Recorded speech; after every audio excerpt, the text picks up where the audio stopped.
We're working on the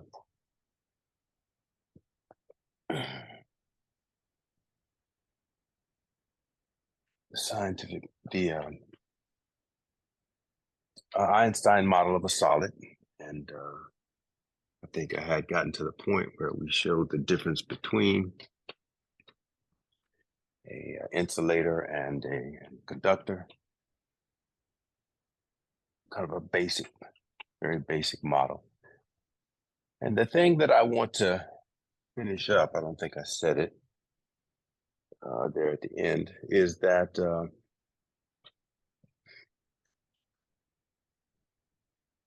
when we look at something like that, the Einstein model again,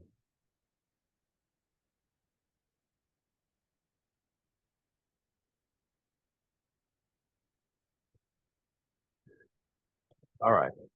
So what we had were atomic sites.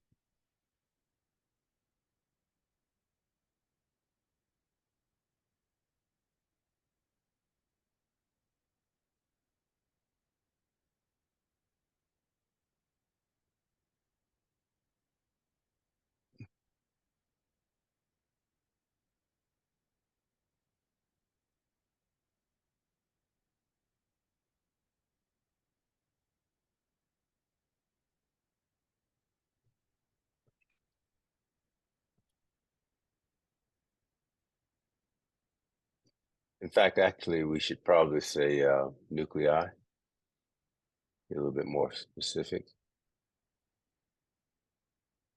Those black things are the nuclei, and they can be heavy atoms, and they can be, it doesn't have to just be hydrogen, it could be anything in the air. So the protons and neutrons exist. On the outside, we've got bound electrons.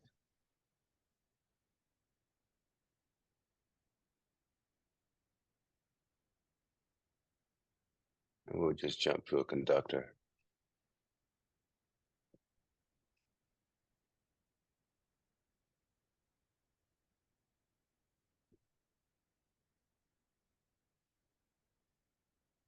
These guys are bound electrons.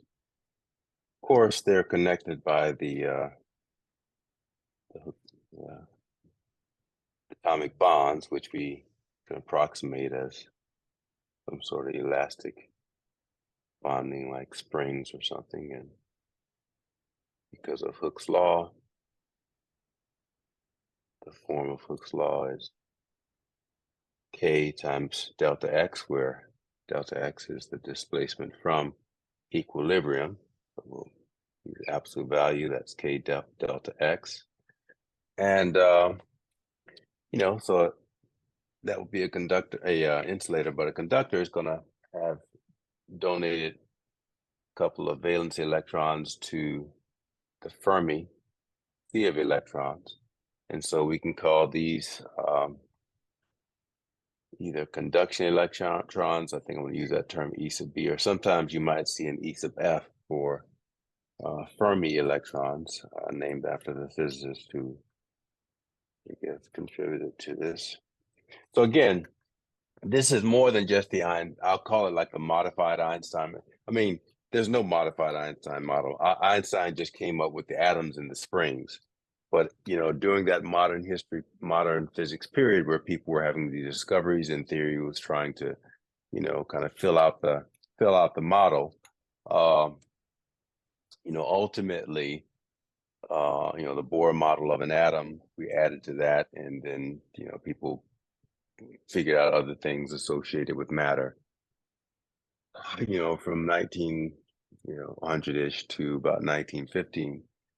And ultimately, over that next 10 years, people tried to apply, but during that time, they were trying to apply classical physics to understand the kinematics and the motion of these particles, and it wasn't working out. So they ultimately derived, created quantum mechanics by about 1925. So I'm just going to call this modified with the parentheses because I'm doing the modification, right? Just for the purpose of illustration and teaching in the class, but there is no official modified Einstein model. It's just the Einstein model, which just had the atoms and the springs, and these other kind of realizations were happened after that. People kind of did that independently. So one basic thing I want you to know is that, so we see that the atoms, the positive charges, the neutrons, because of the Bohr model, the neutrons and the protons are actually in the atomic sites, right? And the Bohr model is a simple model that I showed you the other day, where you have the protons and the neutrons inside, and the electrons are on the outside. Now, we'll use a simple classical type of model where we say that, a basic simple model of the Bohr is that it moves around in like circular orbits, simple circular orbits. It's not actually the case. Because of quantum mechanics, it ultimately shows that there's only certain regions, depending on energy, where electrons can be. And this is something we'll get into in Physics 39, but I do want you to know, kind of have an idea about what I'm saying.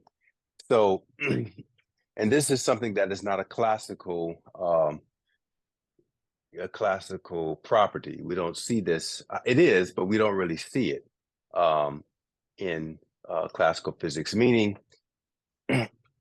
two things. The mathematics of quantum mechanics is not calculus, it's statistics. And that has to do with something called some basic postulates of the formulation of quantum mechanics, one of them being the Heisenberg uncertainty principle, which basically says that you can't actually make exact measurements of both something's position and momentum. Just fairly quickly what that means. In classical physics, if I say that this wall is a reference point, I can measure my distance from that wall. It's exactly 70 centimeters. But because it doesn't look like I'm moving, we say that my momentum, and momentum is, as you remember, is defined as mass times velocity. So the amount of energy, and ultimately that is energy. It's position, and it's either time and energy. You can think about it, or position and momentum. Those are simultaneous things, but just looked at from different perspectives. So, but we assume that we can know those things about a system exactly. It turns out that I'm not actually still, but my motion is so small, the variation that you can't see it. If you could actually see me on my edges, it doesn't actually look like I'm in this position, like I'm actually vibrating. But again, it's so small from a classical point of view that we assume that my center of mass, because my center of mass is also doing that. So where am I? There's no way to know. And what it turns out is the closer, the more you can, the closer you measure the position, the larger the momentum, the error in the momentum, so that when you get the exact position of the position, the momentum, the uncertainty goes to infinity, and vice versa. That's a fundamental. And again, for classical particles that are really large and small, you don't see the error. But if I were a quantum particle like an electron, one of these electrons moving around, jiggling around inside this material, if I tried to focus on this position, what you see is that happens. The closer I get to getting the exact position, the larger the momentum, the uncertainty, and it blows up to infinity. Or the closer I measure the momentum, the larger the uncertainty in the position blows up to infinity. And so because of that, the mathematics of these quantities is based on statistics. You say things like the most probable position of a momentum is, a certain position, and the most probable value of the momentum is a certain value. And then all of the mathematics of quantum mechanics is built off of that kind of statistical analysis. In fact, Einstein famously said about quantum mechanics is that he always had difficulty with that, accepting it. And his famous quote is that God doesn't play dice with the universe, meaning it shouldn't be. I have a difficulty with the idea that we can't make these measures. But to date, that's what the thing is. I mean, that's what we do, and it hasn't changed since then. Um, so uh, when we talk about where the atom is, it turns out, as I say, there are also only certain statistical positions where the highest probability of the electron will be based on the energy of the atom. And it turns out they make these really beautiful geometrical representations in 3 dimensions. And so it looks something like this. Let me go to your book and just show you real quick.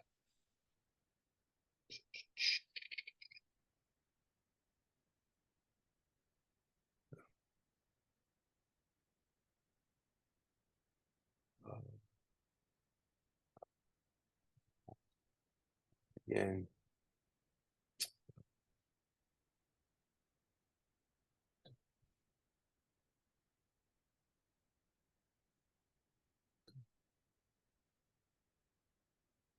Uh, why is this so difficult?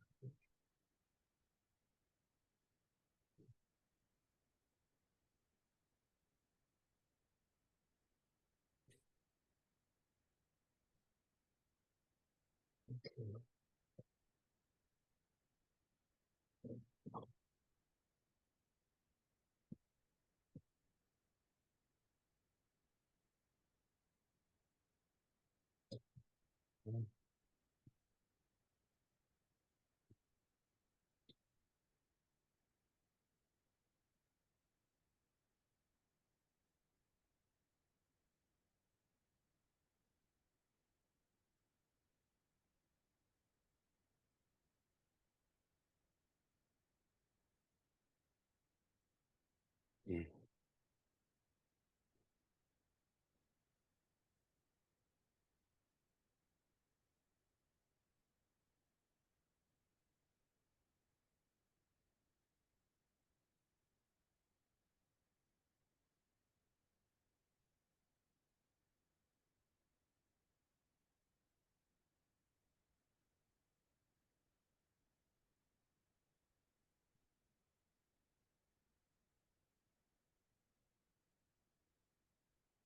Mhm.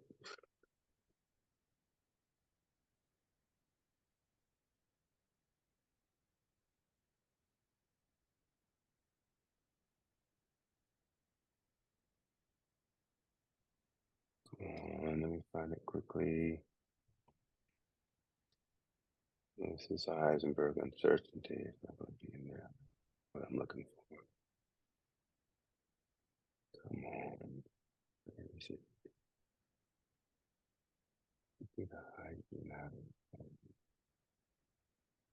Electrolytic. Properties of an atom should be here. Magnetic resonance, electromagnetic resonance.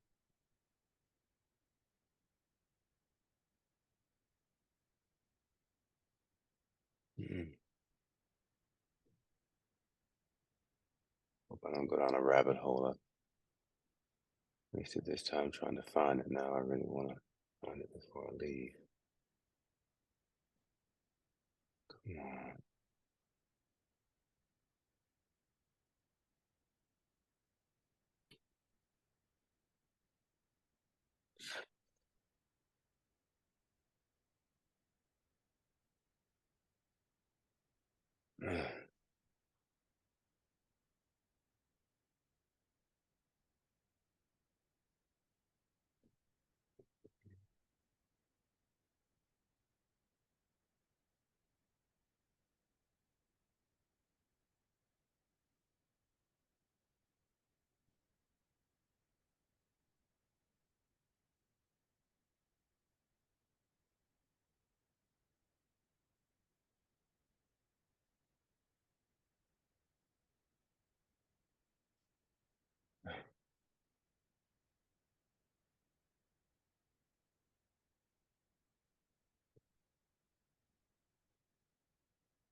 Excuse me for a second. I'm going to try to find it in this book, in the regular hard copy.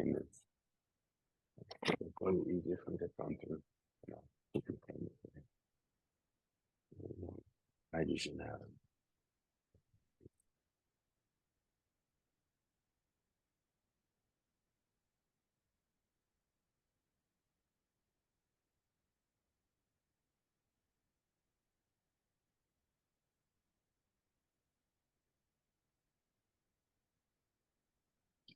Okay.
Okay, well, this book doesn't really seem to have a kind of a full-blown model of several states of a simple hydrogen atom system, but they do have a couple where they're illustrating it. So let me show you that. I did find the page, kind of looked over. So this is going to be 1284. 1284. Let's jump to here. And then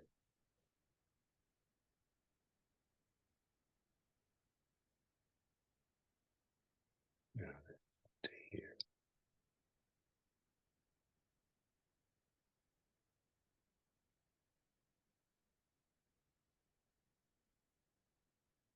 Come on, man. When is 1289?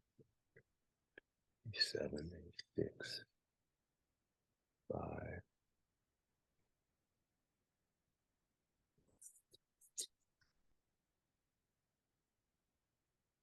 A different version of the book.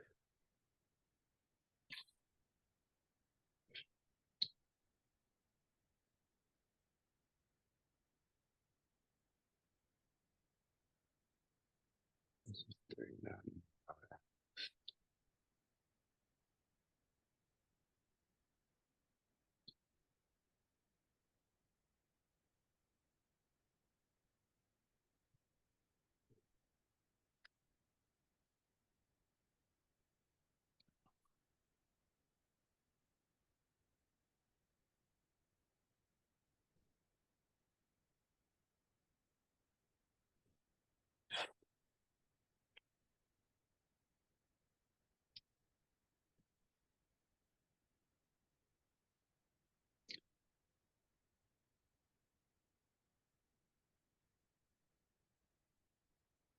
Why are we thinking the book more about Wayne?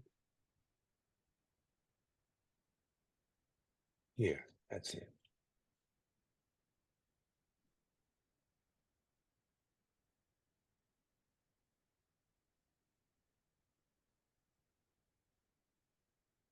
Okay, here you go.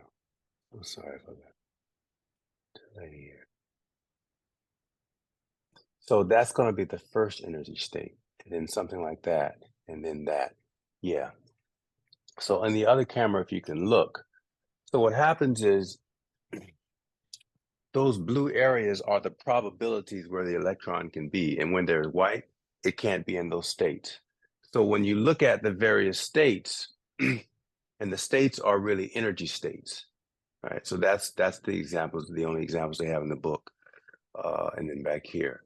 So the state that I'm showing you basically is this state right here, where it can kind of be various places, and closer you get to the atom. That's kind of what you would, in the simplest model, is kind of what you would, well, I don't know, it's just the closer you get to the nucleus, the larger the probability of the So possible states, let's say.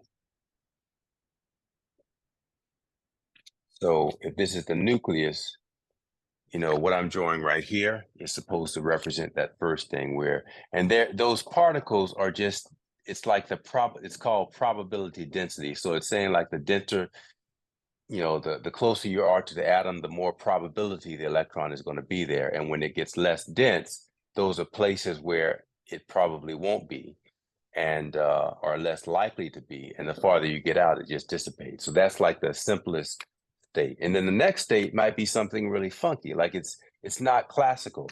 So I'm not going to put in the dots. So basically, you might have a very dense ring right here. I think they're showing, and then another one here. So those places are the highest probabilities of the electron.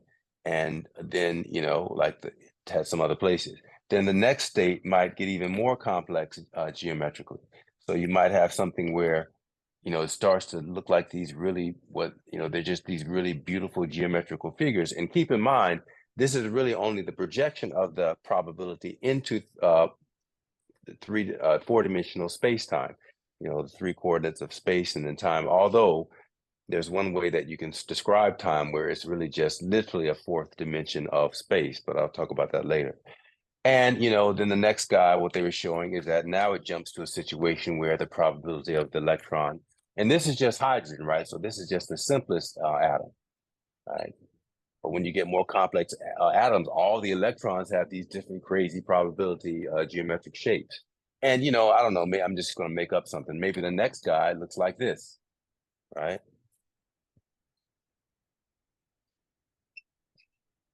So another thing about quantum mechanics is you might say, okay, if the probability of the electron is the shape looks like that, how does it go from one place to the other place? And the fact is, it doesn't move from like we think of in classical. It just disappears from this point and then jumps over here. And every time you measure it, it's just going to be in a different place. And if you statistically look at all the different places, like over an infinite amount of time, you took all the, just measured it every few whatever, you know, just built up a large statistical number of possible measurements, all the measurements would then build a shape that looks like this, and you would never measure a probability. You would never get anything less than a zero probability of the electron being in any of the states that's outside this shape. Yeah. So when we talk about something like this, the simple Bohr model didn't take that into consideration because that was like, I think he did that in 1908, right? And they didn't really figure out the quantum mechanics thing until 1925. So they just made up the simplest thing that you would expect, which is what we see, like kind of making it like, orbital motion. But in fact, it doesn't really work that way. So this is something that I want to try to get into in Physics 39, but I just want to introduce it now to give you the idea that quantum mechanics, we had to create it because it doesn't behave the same way. Things don't behave the same way as they do classically. And this would be an example of, what an atom actually, well, as far as we know right now, what an atom would look like and how things behave. So, possible states of an hydrogen atom. Okay, so yeah. And that's why, quick and dirty explanation as to why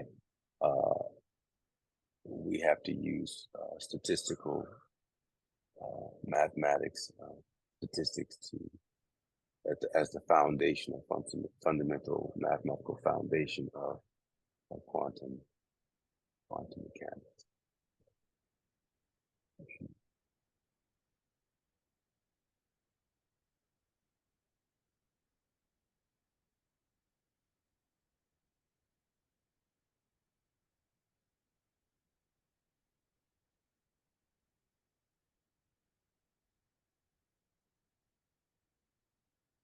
Okay, so thank you for your patience in that. So, so that's it. So that gives us a visual. This is what I want you to think of when we're talking about. We start to just talk about these concepts. Like if I have a wire and I'm talking about current moving through a wire, right? Like some electrical wire.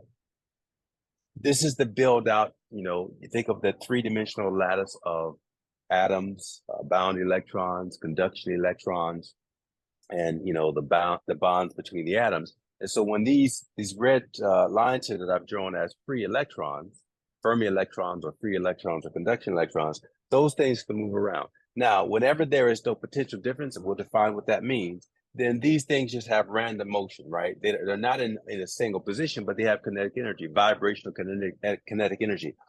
Everything here is vibrating, right? Vibrating. And when we put a electric potential on this, it's kind of equivalent to, in the same way, and I'll build this up when we get to the chapter on current. But let's say that this ball here is one of the free particles, and it's this red stuff, this red line here. Well, as I said, it's not just sitting there, it's vibrating, right? Kind of like this.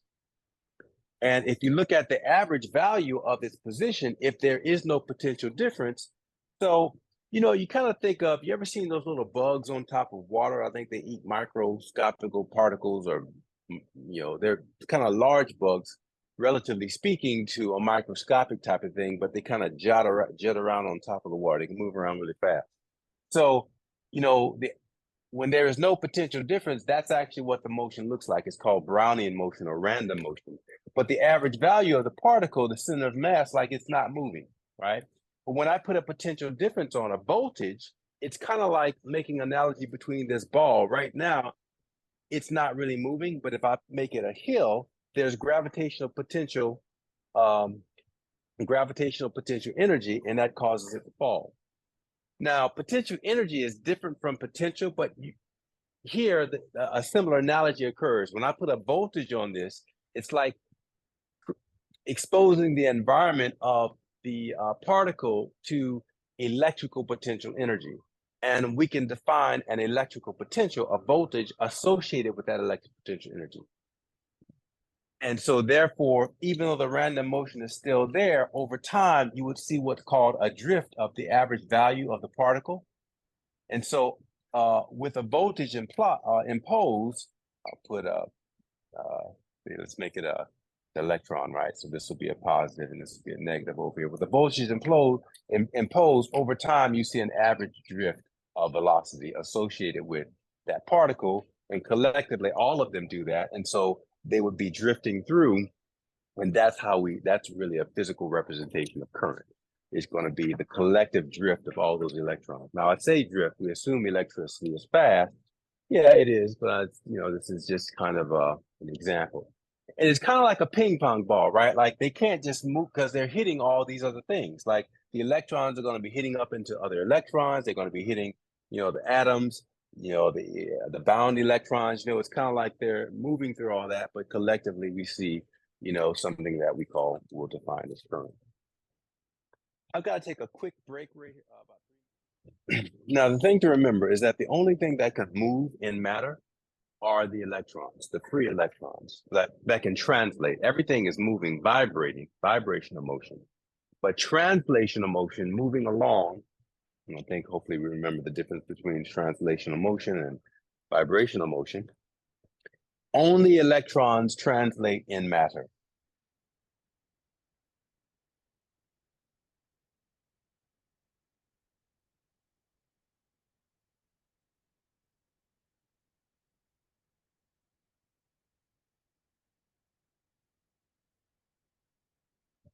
Box that in. And not all electrons, well, let's just put it that way. Only electrons can shift around. So inside the material, the electrons are moving, as I just demonstrated. When we apply current, they're going to be drifting along collectively in a particular direction if we have a voltage applied to the material. If not, then it's just vibrational kinetic energy for both. Yeah. Now, what else can I say about this? Just a thought left me. Yeah, again, this is a conductor, and we'll put it up here just to remind you. An insulator would look the same way, but would not have any conduction electrons. So this is a conductor.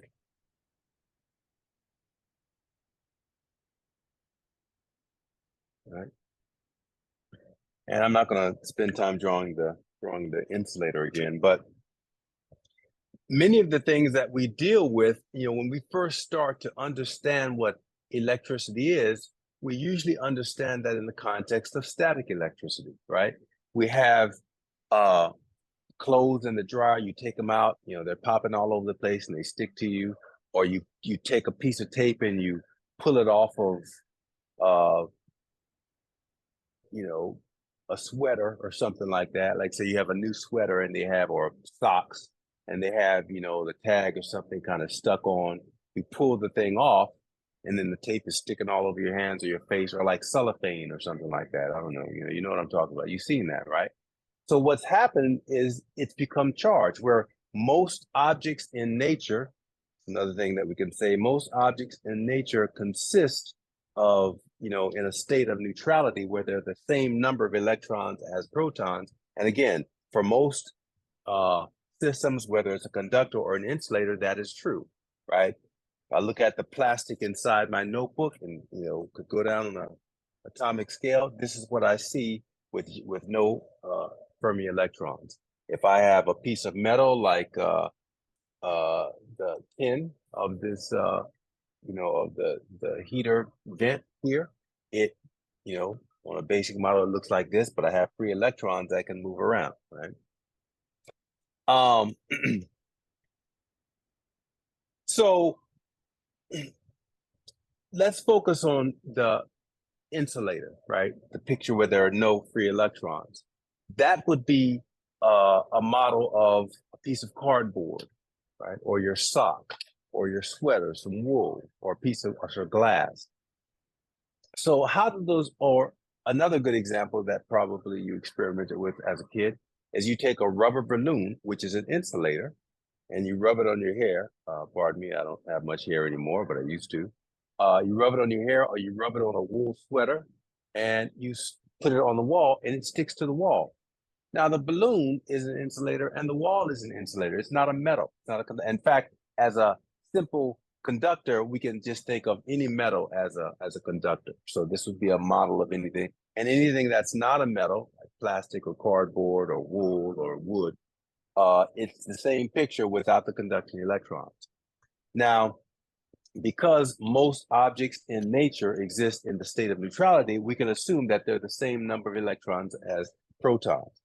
And the protons, again, are inside the nucleus and the electrons are not. So again, one of the reasons that only electrons can move is because if the protons are moving, then basically the particle is the object is disintegrating, because the particles are stuck down here, in very low, I guess, high energy states, but basically down, they're bound together by all of the bonds of the atoms and all the other, complex states of the system. Whereas for insulator, in fact, let's go ahead and I could just erase this, because I do need to kind of use. Let me erase this, and we'll make this an insulator again. So we'll erase the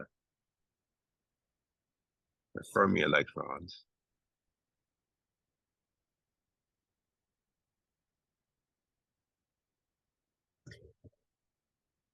If I have a piece of cardboard and I start to rub my hand against it, or the rubber on the bottom of my shoe, and I'm dragging it across the carpet so that whenever I touch the light, I get a shock. What's happening is, think of the edge, the boundary between the bottom of the rubber of my shoes and the wool carpet that I'm walking on. This is that boundary. So say this is the carpet, for example, and then, I could draw a very similar picture, which is the rubber of my shoes. It looks very much the same way, but different. Rubber has different compounds and, different atoms associated with, as opposed to this guy. But on a basic system, they look the same, and so they both have bound electrons. So essentially, what you have is, bound electrons versus bound electrons, right? That's the boundary. So it just turns out, and this is what the only way that we'll explain it at this point, is that the forces that bind the bound electrons to atoms are not the same for different types of atoms or different types of molecules. Some are stronger than others. So in the case of rubber, I think rubber and wool, I think the electrons would go from the uh, from the wool, the electrons on the bound electrons on the wool. Basically, when you rub them together, like everyone knows, when you rub your hands together, you're doing work via friction, and that friction converts the mechanical energy of the rubbing to heat energy, and it does that when that heat is generated. Atoms on the outer surface, the electrons that is on the outer surface, the bound electrons, they can take in that energy because heat is energy, and they ultimately can gain more energy than the energy that's in that valent state where they are, and so they can't exist in that state anymore. And they don't go into toward the atom because those are lower energy states, well, actually higher energy states, but that's too high. But basically, it's enough energy for it to leave that valence shell and be stripped off away from the atom. And it's kind of like a duel between two, I don't know, rams or something like that. If you think about these pictures, if they're rubbing together, they're both getting the energy is being generated from the friction, along the boundary of the surface, and both of the bound electrons within the outer shell of the atoms are receiving that heat. But because the bonds are not quite the same, the one that has a lower energy bond, those electrons will be stripped away, and then they will attach to the other material. So in that way, where two pieces of material were verse neutral, when you have that friction going on, some electrons can be stripped off from the material of weaker bonds, and those electrons will be placed on the other material. Now, if these are two non-conductors, which in the case of rubber and wool, they would be, any kind of insulator is that because there are no free electrons, wherever you place an excess charge on an insulator, it has to stay in that place. It cannot move from that place. Let's just make that kind of a general rule. So only electrons move in matter, but for insulators, if somehow they can be moved, on the surface of that insulator, wherever you place them, they have to stay there. They can't move around independent of where they're placed. So electrons cannot move independently. In fact, we should say excess electrons, because so that's going to be a different type of electrons. Right now, we have bound electrons, we have free electrons, and now if we can strip off an electron from one piece of material and it places it on another, that is the term for that is excess electron. So excess electrons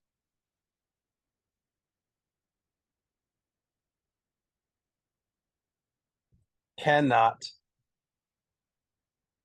move or translate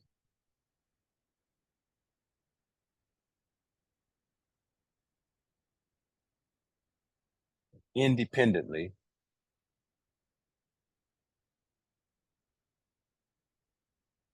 on a non-conductor, an insulator.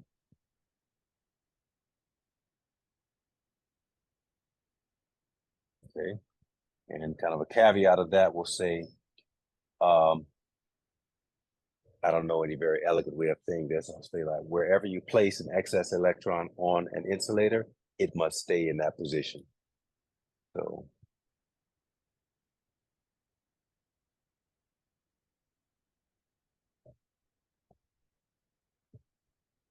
excess electron is placed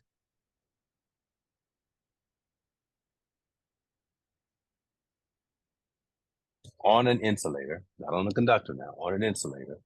And we'll get to how you charge conductors later in class. Insulator. It must remain in that exact position.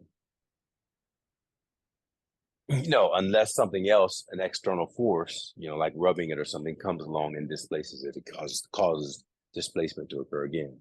But on its own, and this is the word independently is represented now.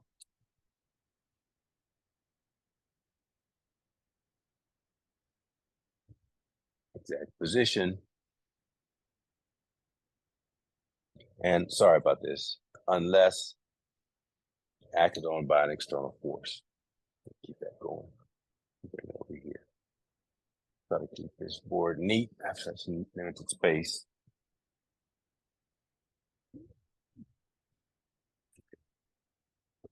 Starting over from there. Unless acted upon, going back to Newton's first law again, by a net external force. Line that. Okay. So this explains how you were able to do that, how static electricity is created with insulating objects. You take them, you rub them together, like a balloon on your hair, and you stick it on the wall, and it causes, because the wall is still neutral, but there are excess charges on the balloon, and they will cause an attraction, because there's attraction between what we say like charges attract and unlike charges repel. And so we can stick the charge on the wall. Now, sure, like charges attract and unlike charges repel, but that still doesn't fully explain, even though there are excess charges on it, and there will be excess electrons, I guess, on the rubber, on the rod. What is actually, what's happening with the charges? How is it sticking? Well, you may know that, right? So that's something that I should, the basic property of positive and negative charges is that like charges attract and unlike charges repel. So two positive charges are going to repel one another, two negative charges are going to attract. And technically speaking, you might think that that's why the bound electrons are about the nucleus. It actually isn't. There are four fundamental forces in the universe. There's gravity. There used to be five. We used to think that electrostatic force and magnetostatic force were separate, but then James Clerk Maxwell showed that electricity and magnetism is really different perspective of the same thing. So we have so that's electromagnetic force. That's one fundamental force. And usually those are the two forces that we interact with, gravity and consciously on an everyday basis. But there are two other fundamental forces. There are, we just kind of named them weak force and strong force. And by the way, a little bit of caveat here. Anything in physics that has a vague name is not specific. That's an indication that we don't fully understand everything about it, even though we have accepted models for it. So we're very specific about gravity, right? It's a very specific name. Electrostatic, magnetostatic, very specific name. Strong, weak force, not so specific.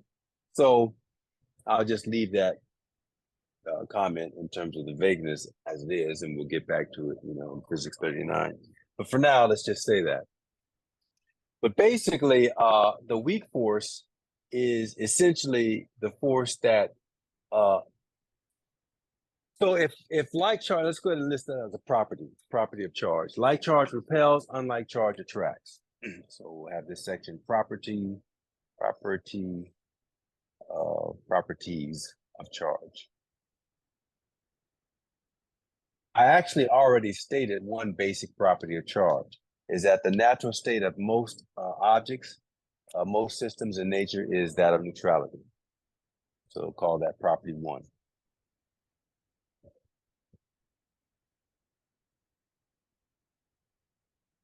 Is that property one? Well, whatever. We'll call those one and two. Like charge attracts and unlike charge repels.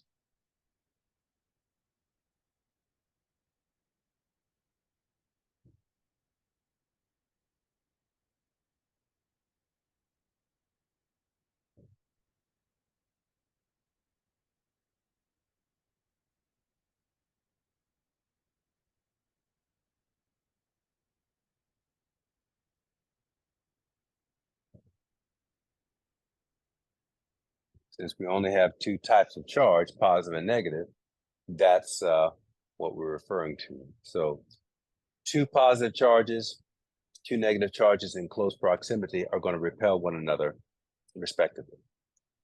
But if you have a positive and negative charge in close proximity, they attract one another and they'll stick together. So that's one property. The other property is that neutrality is the natural state of most systems. Neutrality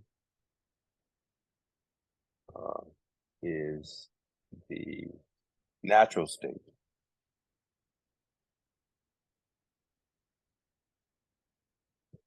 of most systems. Now, if something is neutral, it either has no charge and nothing does, or if that's the case, it doesn't exist, right? Because ultimately, we're talking about matter being constructed in this way, so it has both positive and negative charges. So if something is neutral, you automatically know that it has the exact same number of positive charges as negative charges. And so that's what neutrality means. Equal number of positive and negative charges. Let's put that in parentheses. Now, I know a lot of this you probably already have an intuition for, but we just want to state it. Equal number.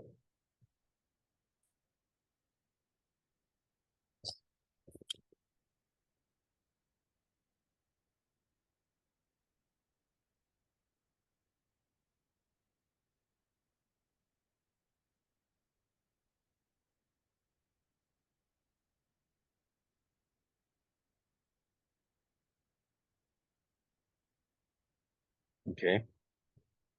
And also, we've already defined, I showed it to you the other day with the properties. I think I built out that. Did I finish building out that chart? Or did we run out of time? I know I started, but did I? I don't remember placing the mass of the particles. Did I? It was the last thing I did in class. I hope I did. Well, I guess I could just recreate it right here again if I didn't do that. I remember putting the masses on. I might have run out of time. So let me do that here because I want to keep this model up. Ooh, what's happening? Quick little chart here.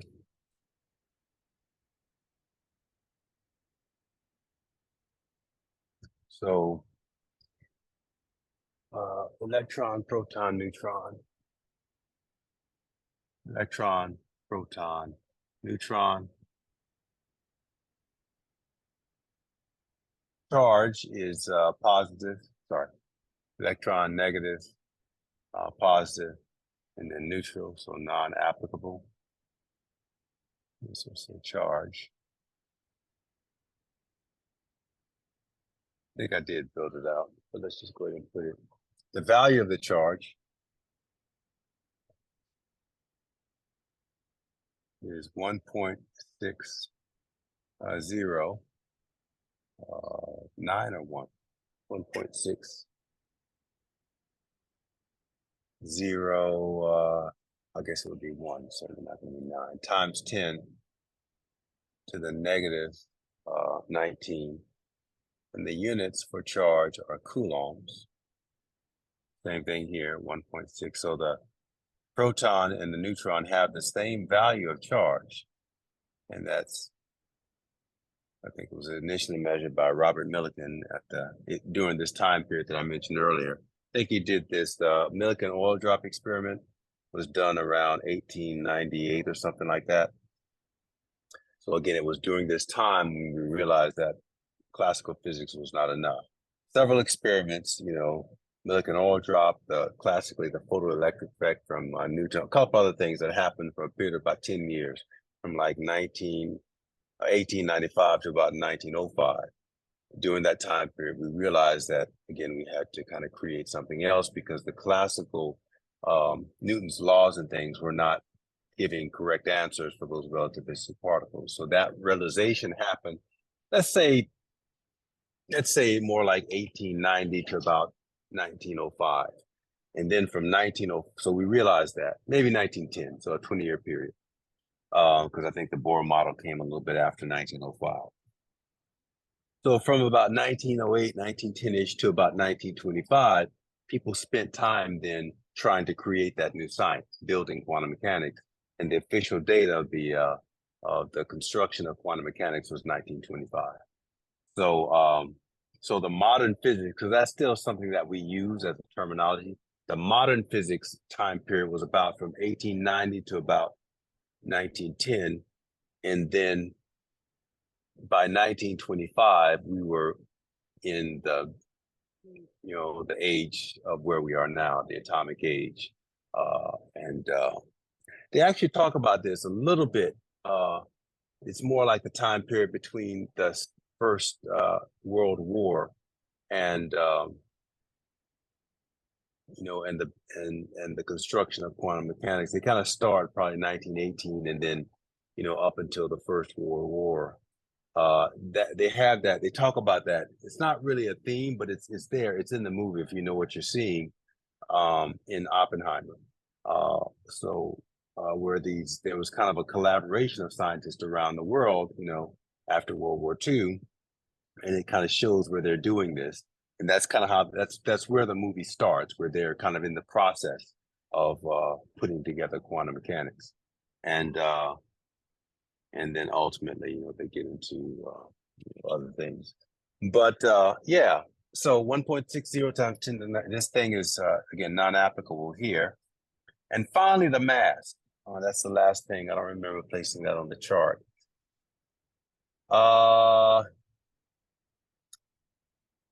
Yeah.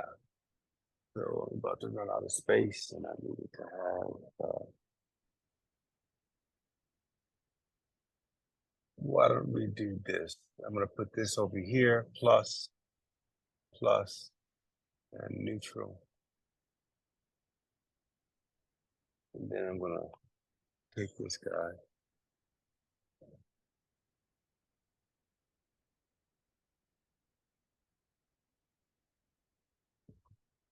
Back, let me come over here. Minus, plus.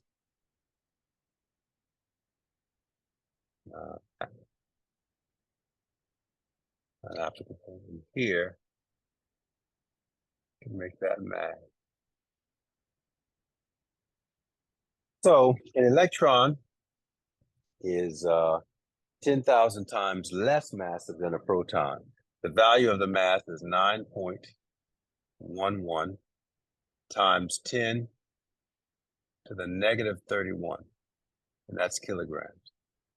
Really, really small mass. And a proton is 1.67 times 10 to the negative 27, 28, 20, 27, sorry, 27 kilograms.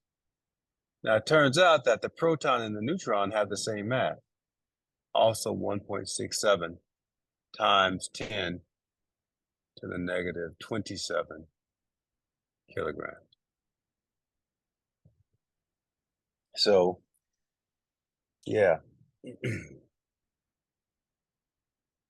Ooh.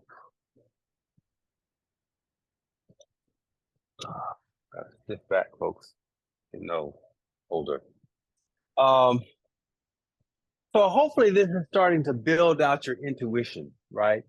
These models I'm giving so that, the idea of thinking about an electron or proton because it's starting to become less abstract. Anything you look at now, from my podium, right, to your pencil, anything on a basic level, if you could go down to a microscopic level, kind of like in Quantumania, the movie, right, and you could see inside, if you're standing, well, actually, be honest with you, if you're actually standing on an atom here, if you're standing on an atom and you could look up, out into the vastness, because that's what it would seem like, of the inside of that material, what would it look like?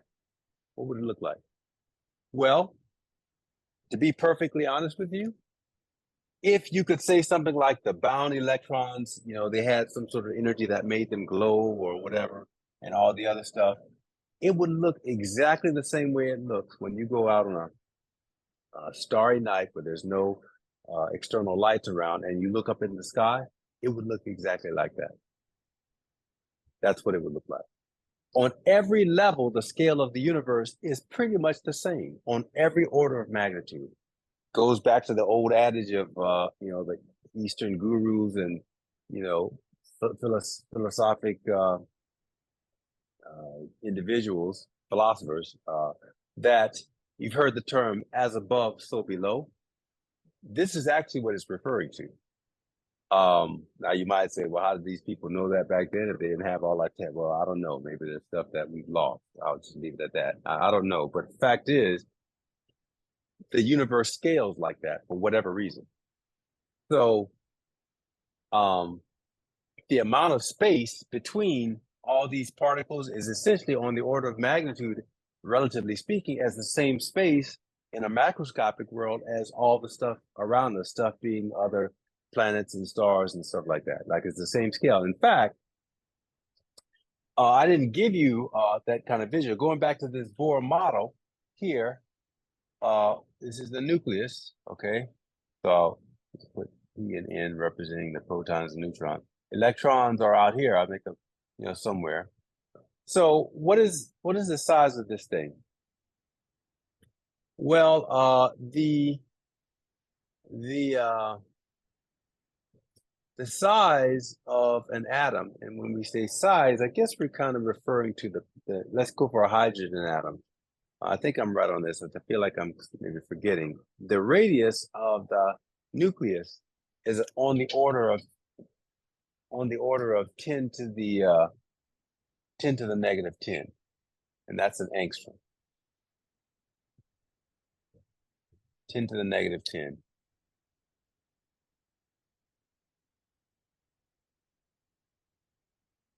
Meters.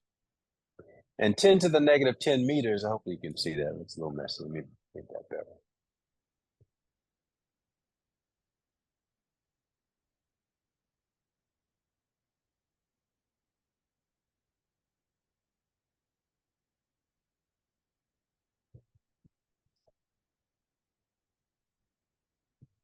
Ten to the negative 10 is an angstrom.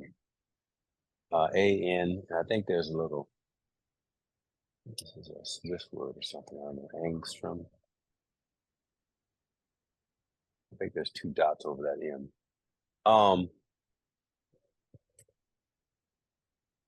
That better.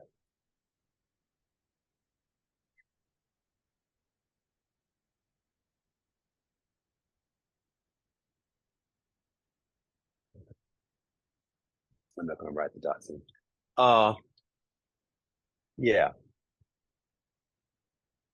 And the electron, the size of an electron is about 10 to the negative 15. 10 to the negative 15. And the size of the nucleus is about 10 to the negative 10. In terms of the distance that electrons are away from the proton, I'm not sure, actually. And I hope I'm not getting it. I'm questioning whether, I'm forgetting now whether the diameter of the atom is the whole thing. And there's usually the hydrogen atom we're talking about, and that doesn't feel right. I think it's actually the nucleus. An average nucleus is about 10 to the negative 10, and the diameter of electron is about 10 to the negative 15. So that's, again, that's 10,000. No, that's 20,000 times smaller. So the diameter of an electron is about 20,000 times smaller than the diameter of the simplest. And this is because obviously, right, with an aluminum atom, you got to forget how many protons and neutrons you got in it. So it's a huge thing. But the smallest, and this is a hydrogen atom, is what I'm representing here. And we usually start with hydrogen because it's the simplest element. It's the simplest atom. So of a hydrogen atom, the radius of a diameter of a hydrogen atom is 10 to the negative 10. And an electron, the diameter of an electron is 10 to the negative 15. Forget how far away it is from the nucleus. But that gives you a relative size, like 10,000 times, So, yeah. I forget, with our sun and Jupiter, it might be something like that, like maybe 10,000 Jupiters, but you can see it's kind of on the order of magnitude, right? It's like the Earth is much smaller than that than the sun, but like those are somewhat comparable to the relative sizes on there. Because, hydrogen and you might compare like an electron to size, what I just did, right? 10 to the negative 5 versus 10 to the negative 10. But for an aluminum atom, I mean, God knows, aluminum atom is huge. It's like probably, I don't know, 100, maybe 1,000 times larger than the atom of hydrogen. So then, but the electrons around an aluminum atom are the same size. So, comparing the size of an electron to an aluminum nucleus is not going to be the same as a hydrogen. So, but it's still, you're talking about the same relative order, similar close orders of magnitudes, not a billion times the difference, but more like, several orders of magnitude difference as opposed to, something much larger. So that's what I mean when you scale that up to like our galaxy and our our solar system. It's the same kind of scaling. And on every level of order of magnitude, that you would see that when you go larger to the multiverse of galaxies, you're going to see the same thing, right? So the galaxies become the particles, and and you have the clusters of galaxies represent the different, larger bodies relative to the individual galaxies. Again, you see the difference. One galaxy compared to a cluster of galaxies is going to be the same kind of order of magnitude between electrons and nuclei, or stars and the planets around them. For whatever reason, that's how the universe is put together. You see that kind of symmetry. That's what I'm trying to say. So what else I was trying to point out here? I still got these properties to finish out, but I kind of got off on a tangent because I wanted to kind of show the relative size there. So hopefully that's kind of building your intuition, and because I'm a visual learner, like I don't want to talk about static electricity without having you have a more concrete visual than you came into the class with. Because again, as I said, even though I'm sure, when you first got to your mechanics class and it was a little bit overwhelming developing the whole equations of motion and everything, you still had an intuition for what they're talking about, because you have a sense of what, acceleration feels like with the compression, on a roller coaster when you go down at the bottom, or the butterflies you feel when you're, at the top of the ramp and you're starting to kind of go down and you feel lighter.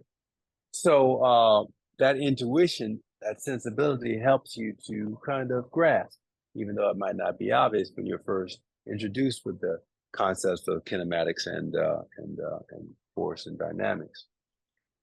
Generally, we don't have that. A little bit more now because we're in a technological age where we understand that there are waves, electromagnetic waves and signals that get weak and small whenever you go into a building or go outside of a building. So it is part of, more so when I was young, it is part of our kind of popular culture now. But still, I think something like what I'm showing you, it gives you a much more concrete and specific visual that can allow you to, bridge the gap between what we're going to start to explain now with this different phenomena like static electricity, something even as simple as that, and being able to bridge the gap between what you're seeing, the external effect, and what's happening on the microscopic level inside the material.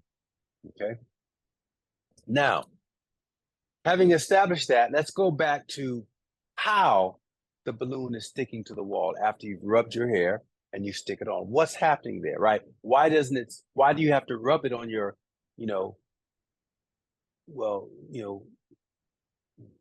sure, there are excess electrons on the thing, on the balloon once you rub it, but still, what's actually happening that's causing it to stick to the wall? Okay, going back to the model here.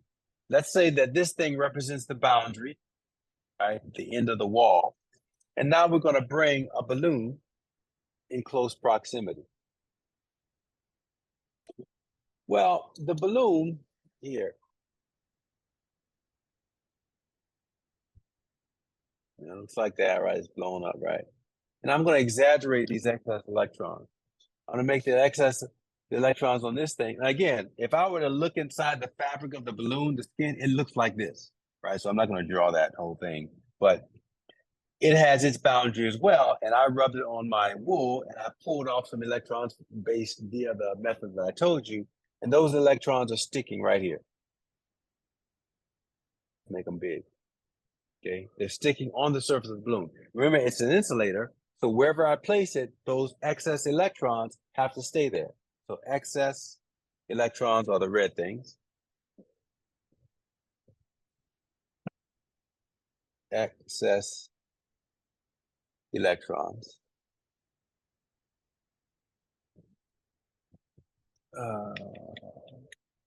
Electrons. Okay. Well, something called polarization happens. What is that? Polarization. As I bring this balloon in close proximity to the wall, the lattice of atoms in the sheetrock of this wall, one of the properties that I've already discussed with you, like charges repel and unlike charges attract. Yeah. These bound electrons here on the surface, they feel an external force.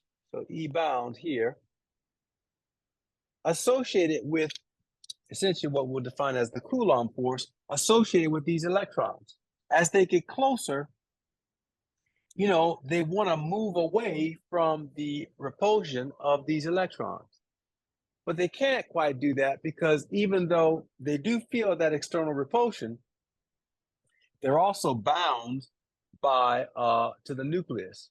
So they can't really translate away. They can't pop off. There's not enough energy to do that, but it is enough energy to, whereas we initially consider the atomic site, the nucleus and the bound electrons about it to be neutral because they're evenly distributed around in such a way that we assume that it's a neutral thing. The atom becomes polarized in the sense that the electron cloud around the nucleus shifts away as these particles, as these electrons become closer. So if I were to blow this up and take a look at one of these sites here, whereas initially you have the nucleus and the bound electrons around like this, and it's kind of, now it does, this is the simplest state, the one that I showed you earlier. You remember, we still have all these crazy geometric shapes around, but let's just go with the simplest one where, it's that probability gets more dense as you get closer to the atom. It's kind of spherically, the probability density is what we call it, is spherically distributed around the atom and gets stronger or more dense as you get closer to the atom. That's quantum mechanically. It just means that it's the probability of where in space you're going to find the electron, and we kind of, again, it's statistical mechanics, right? When we talk about a density, we're either talking about accustomed to talking about mass or charge. So a density is mass per unit volume, mass density. Charge density we're going to see is charge per unit volume. But in quantum mechanics, you have something like a probability density, and it's a probability of finding the particle in some volume. So it's probability per unit volume. That's actually what those shapes are representing that I pointed out to you. And the densities are greater, as I said, in some places than others. And it turns out those higher densities turns out forming these really crazy geometrical shapes. So that's what I mean. It's basically the position, the probability. We don't say that. We say probability density as opposed to position in quantum mechanics. So as I showed you, for the simplest state, that probability is kind of like a cloud, and the cloud gets thicker the closer you get to the nucleus. So that's the model, the simplest one we're going to take. Okay. So now, this guy is this guy. So as I bring these, the balloon with its charge on it closer to the site. So actually, this is when there is nothing there, right? So, but in the next picture, when I have the balloon closer and the electrons are kind of on it, right? What happens is that the atom can't move because it's bound pretty much. I mean, it does a little bit, but not much, because it's bound stronger by its bonds between the different, the different atoms. But it's a positive charge, so it might feel a little bit, like it, but mostly what happens, because the electrons are lighter, right? 10,000 times lighter, they shift over and they expose a little bit more of the atom. Now I'm going to exaggerate the thing here. I don't think it quite shifts this much, but it shifts enough so that you got something now like this, right? Where kind of think of like, how the solar wind makes our magnetic, shifts our magnetic field around our Earth, right? It kind of causes it to, what's the word? Distort somewhat.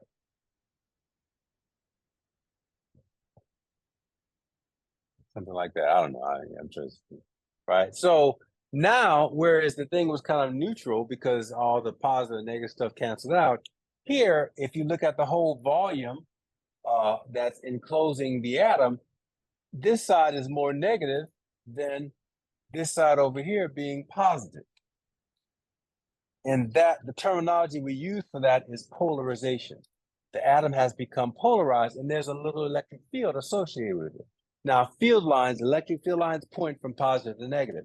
So one way that we would demonstrate this is we say, okay, now it has a little electric field in it, pointing in that direction. And it's polarized. But what that means is now there's a positive side. So all these atoms on this side of the wall become polarized. Right? So on the edge, on the surface of basically the sheetrock. Right? So they're polarized now, exposing. Ooh. I don't know what's going on. That somehow this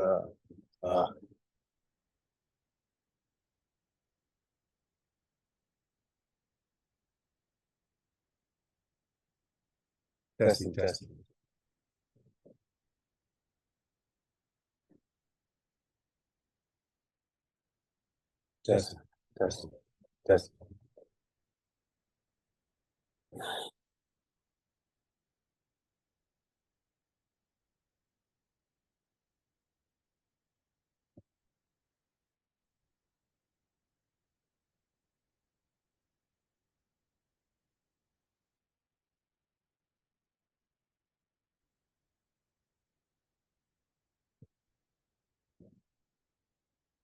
Okay, back to them. Can you hear me? Yeah, I can hear you. Awesome. Yeah. And no echo, right? No feedback? No. Yeah, I think what happens, somehow my earpiece just shifts back to a different mode, either on the phone or the computer. It goes from the earpiece back to the speaker or the phone or something like that. And then it starts to pick up the feedback because you're hearing it through the phone microphone. It just does it spontaneously. I'm not sure why. I don't know. Anyway, So now they're exposed. So all these things are polarized there on the edge, right? As this thing is closer. So what happens is the negative. So then the other thing kicks, the property kicks in that the negative charges here on the balloon are attracted to the positive charge there on, the exposed atoms on the wall. And that's why the balloon sticks to the wall, right? Because of the unlike charges attracting. Yeah. Interesting, huh? I find that so fascinating. Yeah. So, you know, static electricity explained. And that's why your clothes and things stick to you, right? Like because, when you take your clothes out of the dryer, like you're neutral. But what's happening to the clothes is that because of the heat and the friction inside the dryer, it's two things. It's the friction because they're hitting against one another, but it's also the heat of the dryer itself. So it makes it even easier when two particles rub together for one of the electrons to be stripped off of one and then placed on the other. So that's why it's so much static electricity. They just become, they become charged. And also, by the way, when you rub your hair or rub the wool or whatever, the wool actually becomes charged too, right? The wool becomes positively charged, and the rubber becomes negatively charged. And so then you could take something like a piece of paper that's neutral and stick it to your sweater. I don't know if you ever did that, but he could. But it has to be in the place where you rubbed it, not any other place in the sweater, because it's only the atoms at that particular portion where you rubbed that lost its electrons. Uh, but usually static electricity is pretty great because there is so much heat and friction because they're bouncing around the materials. But yeah, you take your sock out and it's sticking everywhere. It's sticking to your skin, it's sticking to your hair, your face, or whatever. But you're neutral, right? You didn't have any. So again, you have polarization on the surface of your skin or wherever it's sticking. That's happening, which is causing it to stick. Yeah, yeah. Now, guess we've gotten to the break. I always past couple of days I've lost like 5 or 8 minutes at the beginning of class. So I'm gonna take a quick break here. But I want you to think about something. We'll go get some tea here. Let's keep it a short break. Let's keep it let's say 10 minutes. So 10:49. But question. What you noticed when you were a kid is so you're at the party, right? You rub the balloon, you stick it on the wall, you go around, you play with your friends, you come back, 40 minutes later, and the balloon starts to maybe it doesn't stay up there all day long. If it's an arid day, it'll probably stay there more than 40 minutes. But at some point, it's going to lose its juice, let's say, and it falls off. I want someone to come up with an explanation. Now that we're beginning to understand what's happening on a bit of a microscopic level, I want you to tell me what causes that balloon to fall off the wall. Why doesn't it just stick there indefinitely? Why at some point does it obviously not, the charge, it doesn't, well, why does it ultimately lose its attractiveness or ability to attract to the wall and fall off the wall? And then, so we'll start with that and then we'll finish up. There's like 3 or 4 other properties of charge that we'll specifically discuss here. Some of you kind of already said it, but we'll be specific about it. And yeah, I think we can come up with that the answer to that. All right, thanks. Yeah. Okay. I was just reading your answers here. Matthew says, yeah, I'm thinking electrons transferring to the surface from the balloon.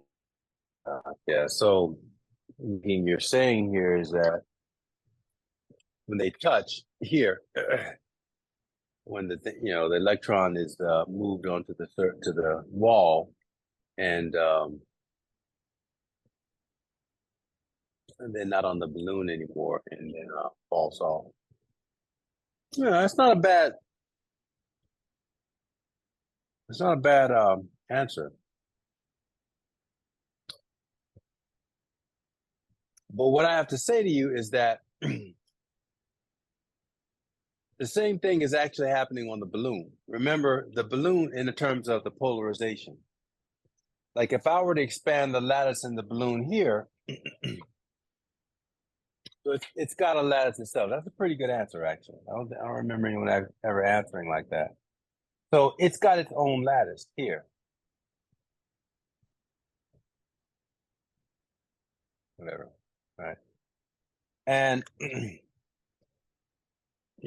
got its own bound charges and springs and everything, hooking it, keeping it together. Let's make the difference. Yeah. And it also has its polarization going on as well. That's what.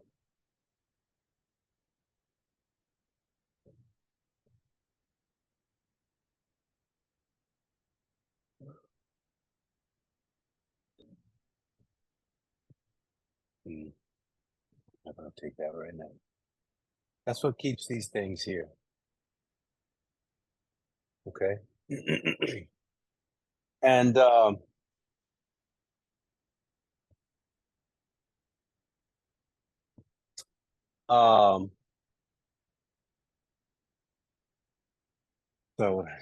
yeah, so it also has its its bound electrons around it. So we'll make those like this.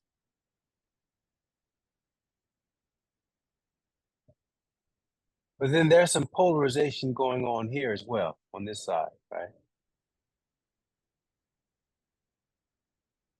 So you got the exposed electrons here, and there's an attraction. That's what keeps these electrons here on the balloon. So they're not just kind of haphazardly hanging on the balloon. They're actually stuck to the balloon because of attraction between those. So yeah, you might say, well, it comes here, it attracts, but it also has its own attraction. And in general, that's going to be a little bit stronger than the attraction of the exposed atoms in the sheetrock to the excess electrons on the balloon. It would take a little bit more effort than just, surfaces touching for these electrons to be stripped off and pulled on there. Remember, the reason they got on there in the first place is there had to be a lot of heat and friction to kind of pull them off. So yeah, that's not a bad answer, and maybe you might get a little bit of that going on, but because they're not just sitting on the surface, they're actually attracted to the surface because of polarization in the balloon itself. It's a little bit more likely unless you rub the balloon on the wall, where just by sticking it on, are you going to get a transfer just automatically? It's not a metal, right? Because transfer implies translation, right? It implies moving. And as I told you, because they're insulators, the charge, once it's placed on an insulator, it has to kind of stay in that place unless it has a forcible external force come and strip it off. And just touching the balloon to the wall is not going to be that much, it's not going to be a strong enough force to do that for the excess charges that are on the balloon. But still, that's a good answer. That's actually a pretty good answer. When we get to what happens with metals, with charging of metals, something like that will be the case. You will have transfer. But remember, transfer is something that a word that we will use associated with a conductor, where you're talking about translation of charged particles or free charges, along of the metal. And yeah. So I would say no. The answer is no, but that's actually a pretty good answer. Pretty good effort. So it does mean that you're kind of starting to kind of visualize and see what's happening. Kind of visualize what might be happening with these charges on a microscopic level. So one more try. Anybody else want to guess? Who else is that was Eric, and so Yusra, how are you? You want to give it a shot? I'll give you a hint, all of you. I'll give you a hint. Did you ever notice that, or have you actually, while you're thinking about that, let me actually do a little class experiment here. So I have want to demonstrate something. In class, we either demonstrate glass or what is it, rubber and wool or fur, or glass and silk. And that has to do with the fact that the bonds between those materials are such that we can generate enough heat to really strip them off one from the other. and we get the effect occurs very nicely. Just like what happens with you when the rubber soles at the bottom of your shoes, you rub across the carpet and you pick up. So let me get some neutral particles here, and the neutral particles will just be a little bit will be strips of paper that I'm going to tear up or cut up. So I have some paper here, and I'm going to cut it up to very small strips.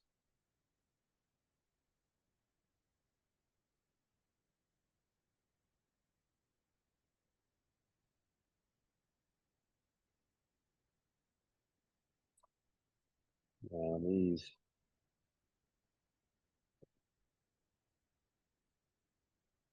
No, can you see the little bits of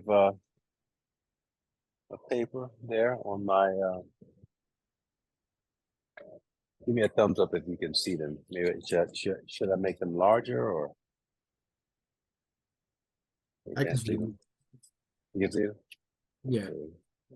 All right. Let's get some more here. Kind of double up in as well.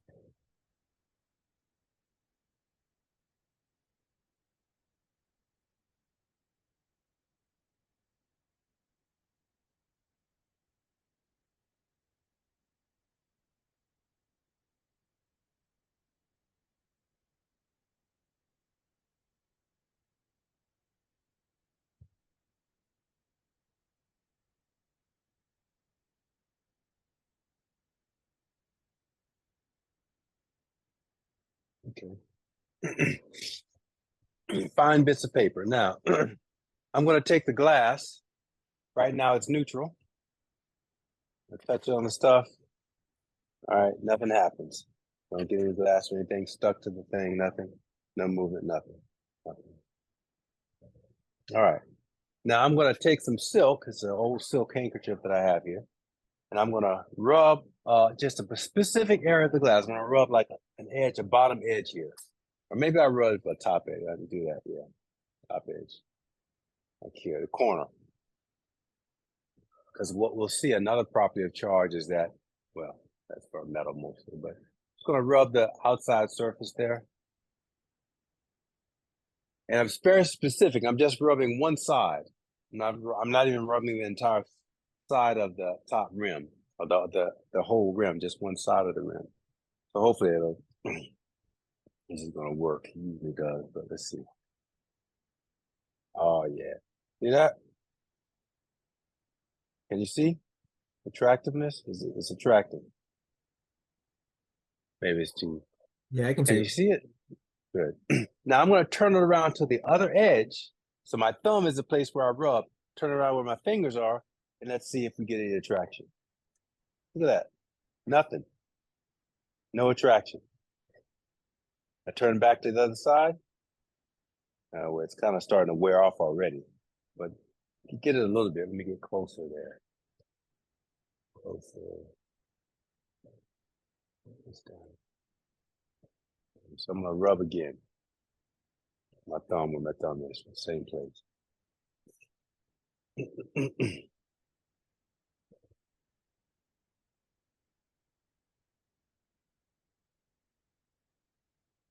Oh yeah, she's pulling it off, just jumping up.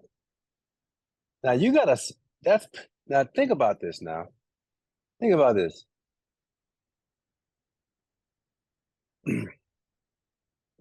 These are electrons, and I just told you. Well, I've erased. Well, yeah, the mass of an electron is on the order of 10 to the negative 31. 10 to the negative 31. These pieces of paper, I mean, they're certainly less than a gram, but they got to be probably like, I would say maybe 0.01 grams, a tenth of maybe let's say even 100th of a gram. So 100th of a gram is 0.001. So that's 10 to the negative fifth kilograms. 10 to the negative 5. And the math, now we're not talking about gravitational force, but you don't have an intuition for electrostatic forces. I'm trying to give you one.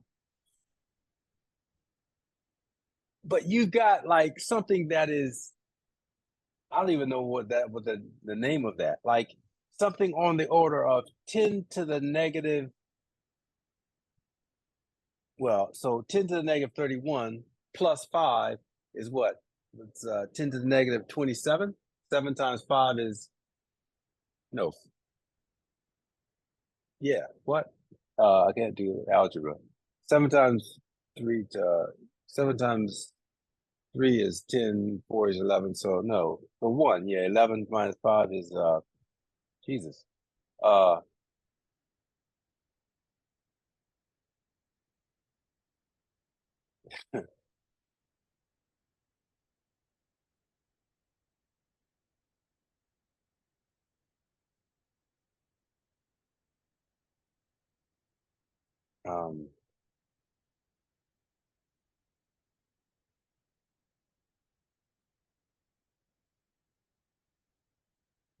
5 plus 5 is 10.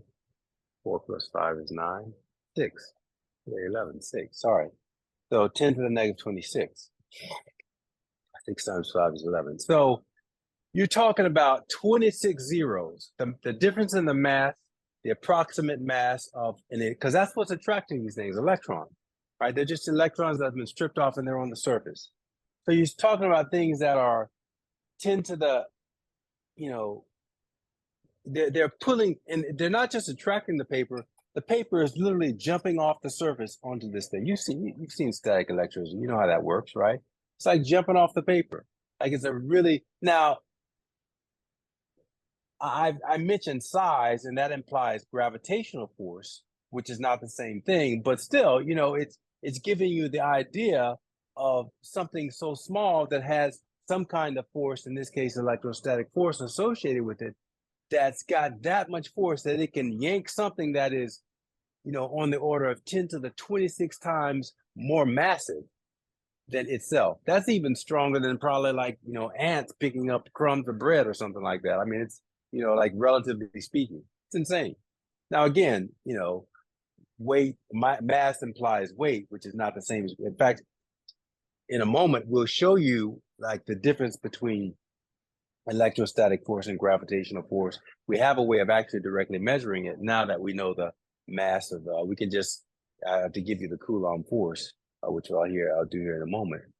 But it's actually starting to give you the intuition or lead to your suspicion that electrostatic force is actually much stronger than gravity. In fact, of all of the, I guess I didn't quite finish that point I was making earlier. Of all of the fundamental forces, gravity is the weakest force. It's much, much weaker than electrostatic force, and we'll be able to quantify that here momentarily before the end of the class. But it's definitely weaker than electrostatic force. Electrostatic force is weaker than the strong and weak nuclear forces. So yeah, so that's the experiment, the demonstration. Now, let me show you something. Let me go ahead and do this one more time. And yanking out the paper, yep. Yanking it up, good. See that? It's jumping off, right? The other side, not so much. No force at all. Can't even, I nudge it doesn't even do anything. All right. Now go back to that side. And it's actually diminishing. Actually, well, it's stuck a little bit. That's stuck. That's not just yeah, that's electrostatic force. Static force that's causing it to stick on the edge there. It doesn't stick on the other edge. I can put it on all day long. It doesn't stick. It sticks to that edge still. All right. Now, has anyone, can you offer a guess? Anyone? Yusra, why does the over time, why does that effect diminish and dissipate? Any guesses? It's probably because it's temporary. Is it a temporary polarization type thing? Well, it is temporary, but not in the ways that I think you mean. Like there's nothing inherent to the charges themselves that starts to reverse or whatever. They'll stay there indefinitely. something else externally actually is affecting this whole system, something that I haven't shown here. And I guess the hint that I was going to give you is that.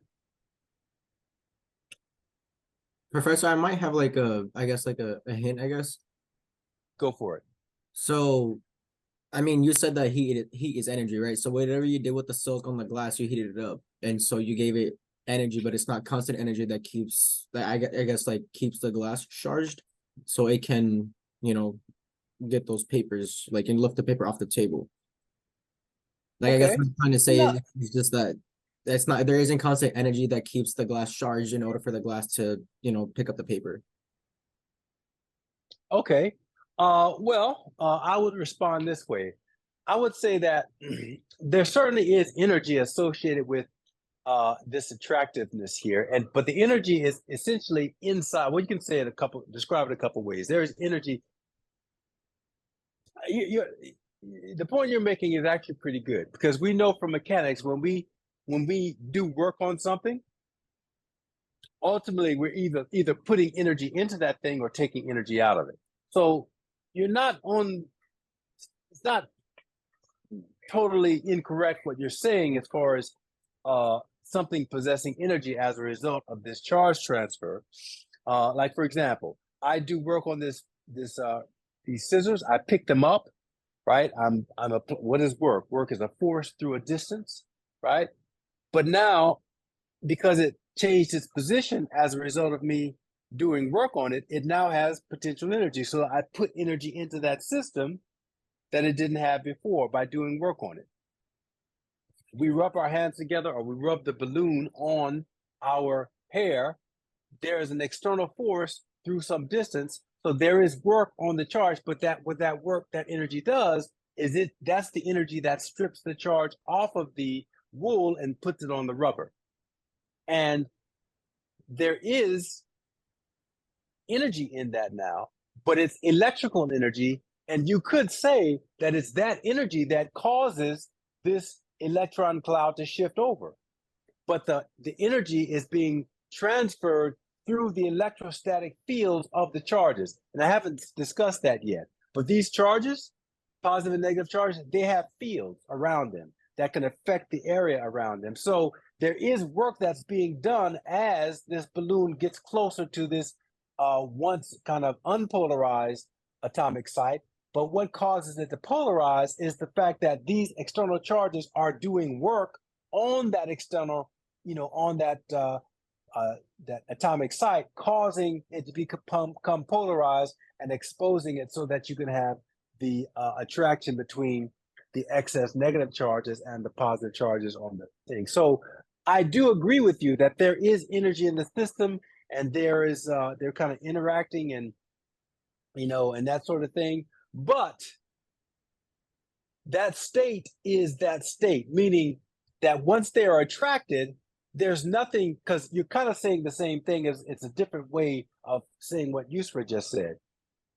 There's nothing, it's not like a radiation. It doesn't just spontaneously come apart, right? It doesn't, now that you've put that system together where they're attracted, there won't be any kind of decay, which is what I think you all are trying to say, somehow just spontaneously, because that's what it would have to be, that it just reverses and goes back, and maybe these electrons lose their charges. I don't know what will happen, because it doesn't, that's not what happened. What is happening is there's something that I haven't shown you, something external to the environment that's affecting that system that causes it to nullify essentially what's happening. But still, I think that's a really good answer, what you're saying, because it means you're starting to visualize and that you do understand that these things are interacting. And how are they interacting? Through energy associated with the field. That's true. That's a true statement. But there's not going to be some spontaneous dissolution of that process unless something external comes along and affects the process. And that is what's happening. Something, and that's the hint for you, something external is actually affecting the process and causing the static electricity to dissipate. Let me give you another hint.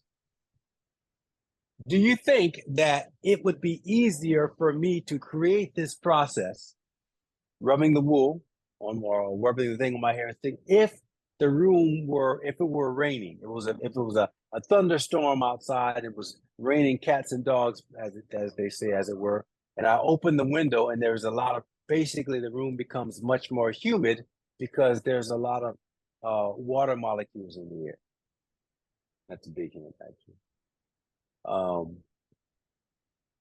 Actually, even I don't know if any of you have any any electric cars, but you might notice if you have an electric car like that on a rainy day, your car will lose charge quicker than it does on an arid day. I have an electric car. I've had one since 2015, I believe, and that's something that actually I've noticed, and essentially, I think it's also for the same reason. It's much harder to charge something statically with static electricity on a humid day. In fact, that's actually one way you don't want to wet your clothes. You usually don't wet the clothes as soon as you take them out of the dryer, but that is one way, to cause the static electricity to almost basically immediately dissipate. In fact, one way to take the charge, if I went and run this thing, I don't have any water with me set up, but if I were to do the static electricity, take it over to the spigot, run some water on it, and then come back over here, you would notice that it would attract the particles. So what is it about water, specifically the water molecule, that has to do with the dissipation of this static charge on the balloon? Any guesses?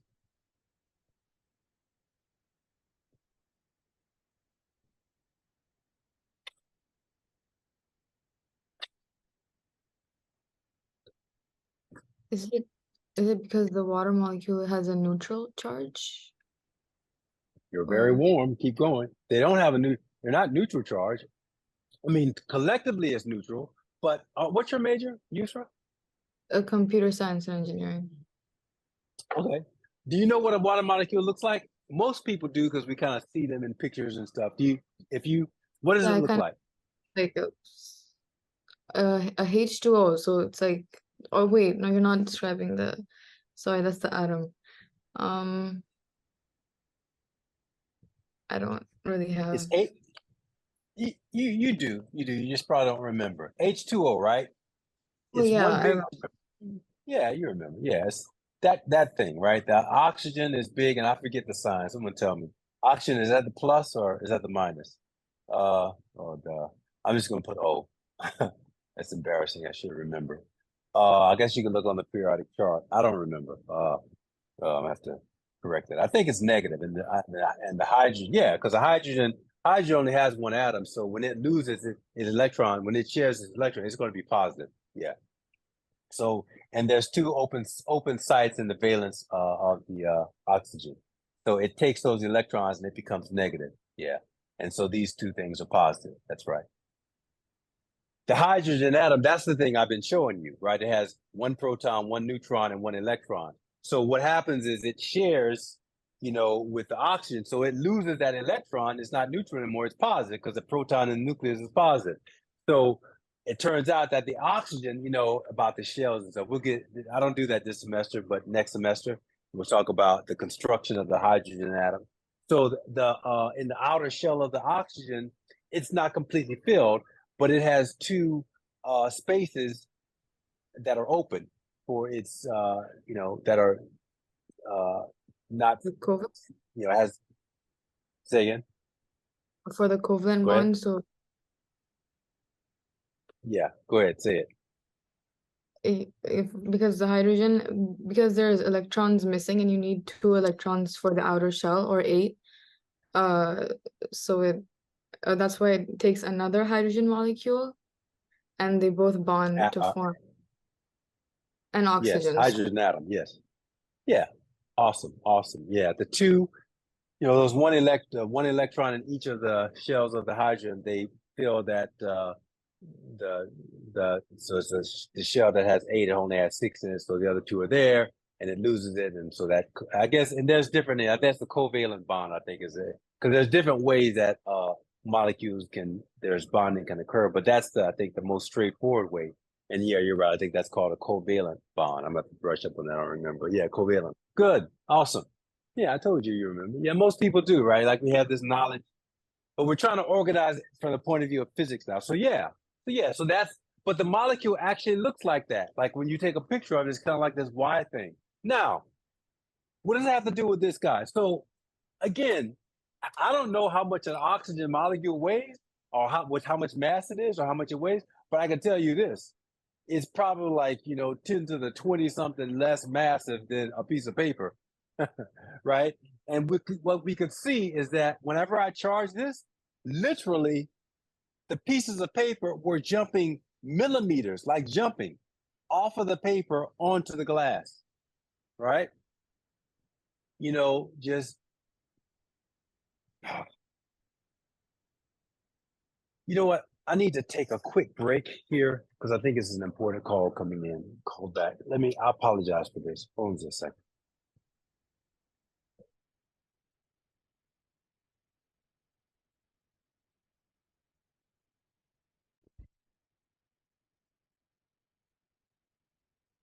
Oof.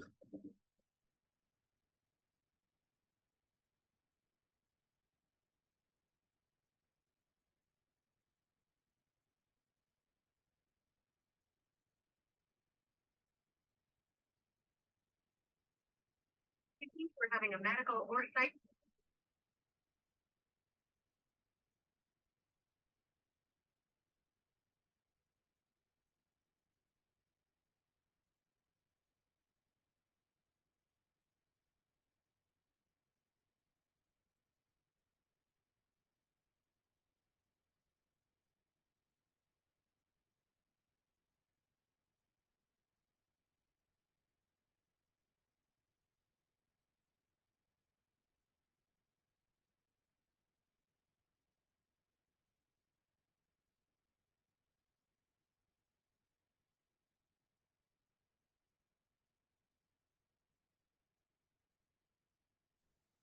Recording in progress.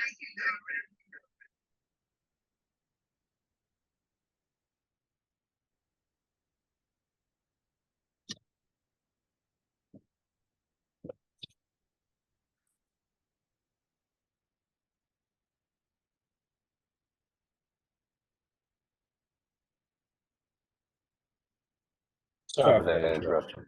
Hopefully you can hear me again.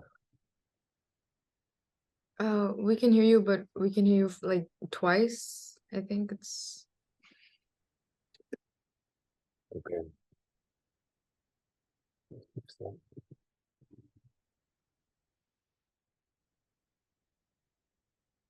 What about now? Still yeah, it's twice? Yeah. Cool.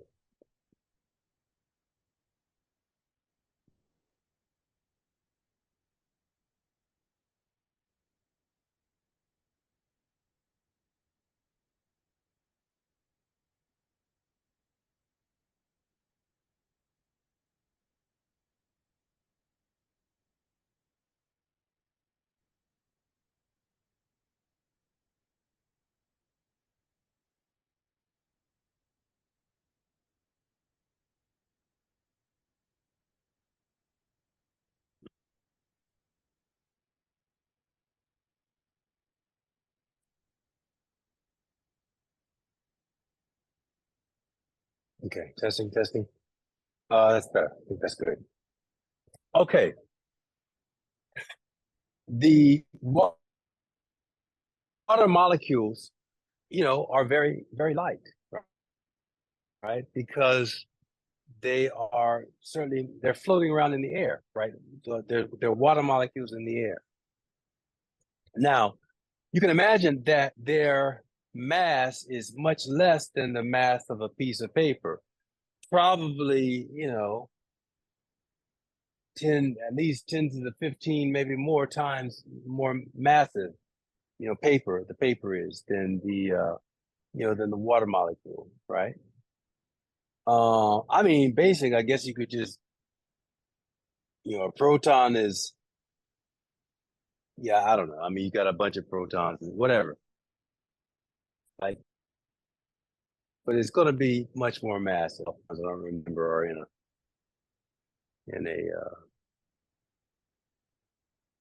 we could look on the periodic table, but just multiply 8 times, and also you got the neutrons in there as well. So it's literally just going to be, I guess, basically a superposition. You add up the number of neutrons and protons, which are the same, times 1.6 times 10 to the negative 27, and then all the electrons in the shells of the atoms, and that would be approximately the mass of the molecule. So still, it's going to be, more than what, a million is 6 zeros, a billion is 9 zeros, a trillion is 12 zeros. What's 15 zeros? Quintillion, something like that. It's going to be more than probably a quintillion times more massive. And if the amount of charge that I had on the paper just yanked the paper up a couple of millimeters in certainly less than a millisecond. That was probably like, I don't know, like it's definitely less than a millisecond. It just went through a few millimeters. It could probably attract a water molecule in the air from probably several centimeters, maybe even a half a meter. Yeah, it could, so there's water molecules in the air. The balloon is sticking. Those charges can attract, water molecules from there, and it's a negative charge, right? And think of the molecule. It's got these two positive prongs just sticking out there, floating through the air, right? So if it sees some, it's just floating around, right? And it sees some negative charge, like shown on the wall, like it can attract it to the thing, right? It attracts it to this balloon, like this molecule is smaller, right? This thing is just floating out in the air somewhere. Got these two positive charges on it. And it's in the proximity of these negative charges, right? It can be attracted to that thing, right? And once it attracts it, it's going to stick to it and it neutralizes. Or the negative site, right? It can maybe come out because now the atoms on the wall are polarized. It can attract to the positive side of the wall and just stick to what? I mean, if a balloon can stick to a wall because it's positively charged, and look how massive it is, certainly a water molecule that's floating in the air might get a little bit of, pick up a little bit of that charge on the corner, like, because it's not going to be totally neutral. These charges are still lying on the surface, so they're kind of exposed. I know we don't tend to think of charge like that, but remember what I told you, as above, so below. So you might just charge so small that it might be not enough room for it once it's attracted to the wall. But remember, when you get down to that level, it will be like, if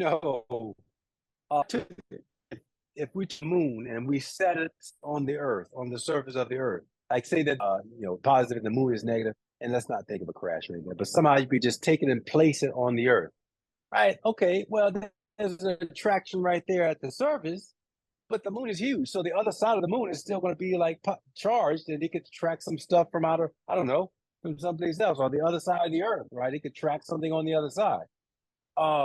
When you get down to the order of magnitude, that's what you're talking about. These things have size, they have shape, even though from our point of view, they're so minuscule that it doesn't look like there's any surface area or volume to the thing. On that scale, it would be the same scale as, like sitting on the surface of Jupiter, or one of its moons or something. So there is space. So yeah, even though these things are attracted, these water molecules are on that level of order of magnitude as well. So, they can attract them. One corner could attract to the thing on the side and it would neutralize, or you get more, like a whole bunch of, probably, and that's probably more likely what would happen is that would be several, water molecules that would kind of come in and stick to the thing and then ultimately neutralize the process over time and neutralize all of these exposed atoms. Actually, it's more like neutralizing the thing on the balloon, not on the wall. neutralizing those excess charges and ultimately fall off. The balloon then would not have any attraction. The wall becomes less polarized, and gradually over time, it just would fall off. Right. Yeah. In fact, it's actually a good analogy. In the same way, these very small very small pieces of paper attracted to, kind of like to a placing thing, and they're going to ultimately cover the charge and neutralize it so that it doesn't attract anything. And in fact, on a very humid day, that would actually happen even before you. It's very, very hard. If it came to what was the last week or the week before last, it's very humid, right? You can have little humidity modifiers in your things you can buy from Radio Shack that show you what the humidity is in your apartment or whatever. I have one. I play guitar, so I have one for my determines the humidity inside the guitar case or wherever. And I usually keep it, so after a shower, in fact, I'll go get it right now, actually.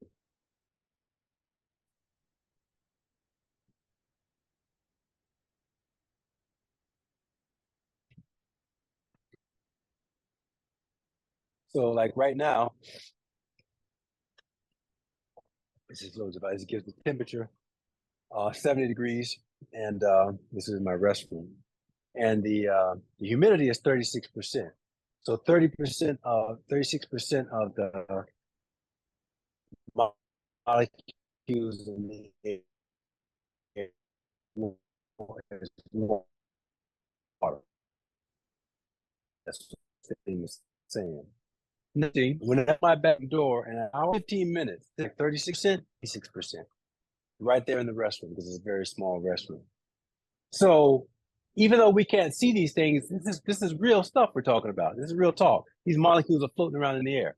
And so on a rainy day, if I open the window, like it was with the hurricane, the humidity could probably go up to 60 or room, just us talking. So that really wouldn't have worked because once I charge the thing, I don't know where I put my glass, but I charge it from the time I take the silk away from the glass to placing it near the pieces of paper, there's water molecules in the air that's going to attract it and neutralize it, so it wouldn't work because the air is it's filled so much with humidity. Yeah, I don't know. So that's literally what happens, right? But on an arid day, there's less water molecules in the air, so it's going to take longer for. I'm going back to my imaginary balloon. It would take longer. I need to get a balloon. I don't know why I've never bought a balloon and I just had it in the class, or in my office here. I had that stuff at the office, but never brought it here. It should, because that's something that would definitely work really well. Have a wool carpet here on the floor and the clothes. Anyway, that's what happens. So over time, the water molecules would then kind of influence the thing, and then it will fall off. Yeah. You know what I'm talking about? Oh, here's one. No one's ever done that before? Done what, Professor? The voice kind of. Have you ever done that? Oh, has anyone ever done the balloon experiment where you rub the balloon on a fur or your clothes and stick it on the wall? Yeah. I did it as a kid. Yeah, as a kid. Yeah. It's awesome. So now, what was happening. Probably a little bit more than, yeah. And that's all. Did you notice over time, that the balloon wouldn't stick anymore, or did you happen to make the connection? Because some people do, like even when you're young, it's harder to do. Static electricity doesn't work as well on a humid day for whatever. Your clothes are not going to be as staticky when you take them out of the dryer on a rainy day than it is on a hot day. Did you ever, or on an arid day? Did anyone ever notice that before? Yes, Professor. Yeah. So yeah.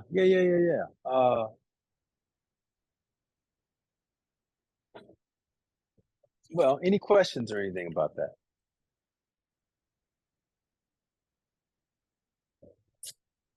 Not really, Professor, no. Okay, well, let's finish out these last few properties. So I've kind of alluded to a lot of these properties in the discussion of all of this, but another property of charge is that it is charge. Well, this is an indication. These kind of the way I've been charging these things. Charge is conserved. There are two conservation properties, principles that you've already been introduced to: the conservation of energy and the conservation of angular momentum. It turns out that an extension of conservation of energy is that of conservation of charge, meaning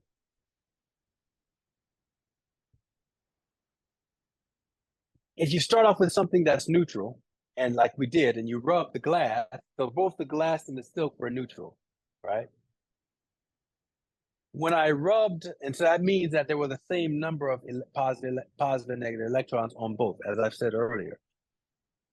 When I rubbed them, it turns out that I think the glass actually loses electrons. I didn't say anything about that. Yeah, the glass in this case turns out the bonds of the electrons of the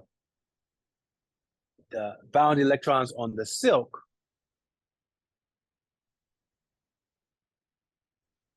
are actually stronger than the electrons on the surface of the glass. And that probably has to do with what Yusra was implying, that if a shell is filled, it doesn't really have anything to do with the texture. It has more to do with whether the outer shells are filled more so than not filled. And is that right? The other way around. Yeah, I think that's right. So the outer shells of the silk molecule atoms could be more filled than those of the glass. And so the electrons from the glass move from glass to the silk, so that the glass becomes positively charged, and the silk becomes negatively charged. Yeah. In fact, I have a little chart here just to put that chart up here too. I guess we're done with this now.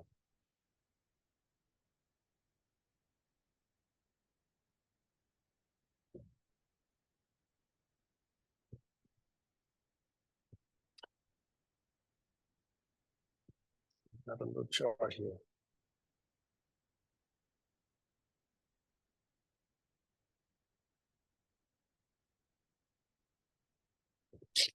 Rod.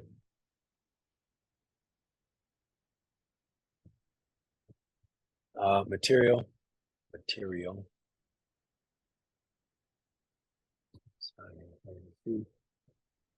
And there's going to be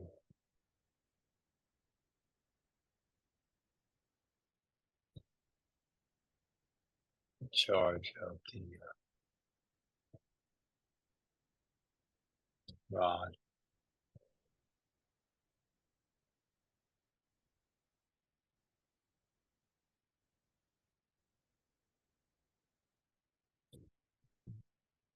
And,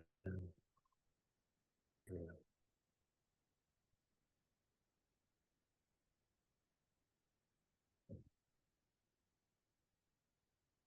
And this is so usually we have like rods as opposed to, but like a glass rod and a rubber rod versus for the glass, the material is going to be silk. For the rubber, the material will be wool. And the glass becomes positively charged, and the silk becomes negatively charged.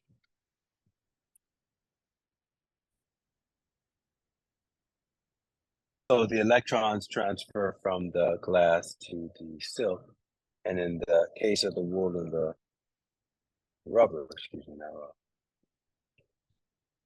it's the other way around. The electrons transfer from the wool to the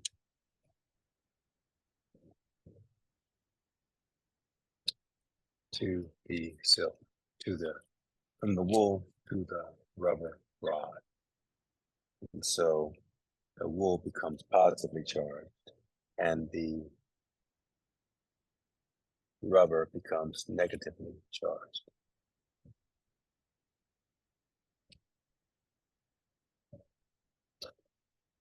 It would be great if I could probably show you, because we might have a better effect with the rubber and the wool. I didn't do that. Let's see if I can do it. So I've got a drafting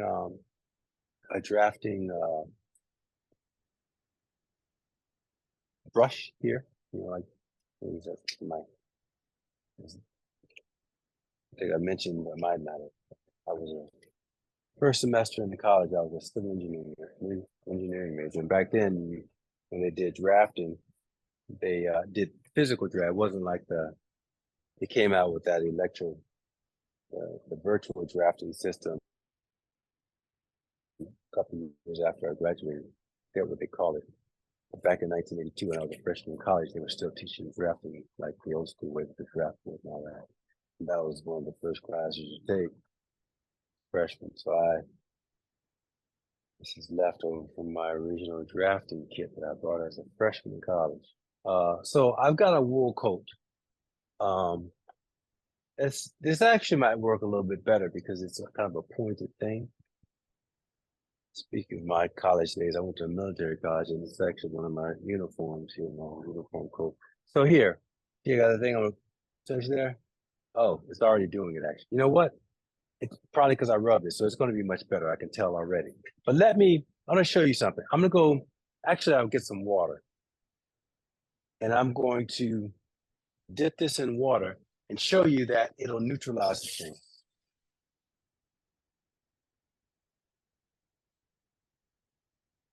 Because it's already a little bit staticky. I can see that. That's why it's stuck. So I'm going to dip the tip in water, right? I guess I have to dry it off. I'm going to be careful. I don't want to rub it and then cause it to. But anyway, now you can see it's not picking up anything, right? Nothing at all. See that? Can you see? Very closer. Can you see that? Give me a thumbs up or something. Make sure. Kind of, Professor. Kind of, not very good. Is that better? Yeah, a little bit. I can Still see. good. Was it blurry or what? No, so I can see like a few paper dots on it, but I can't see the paper moving onto it. Yeah. Okay. So yeah. So it's not moved. Yes. So it's not because it's not charged yet.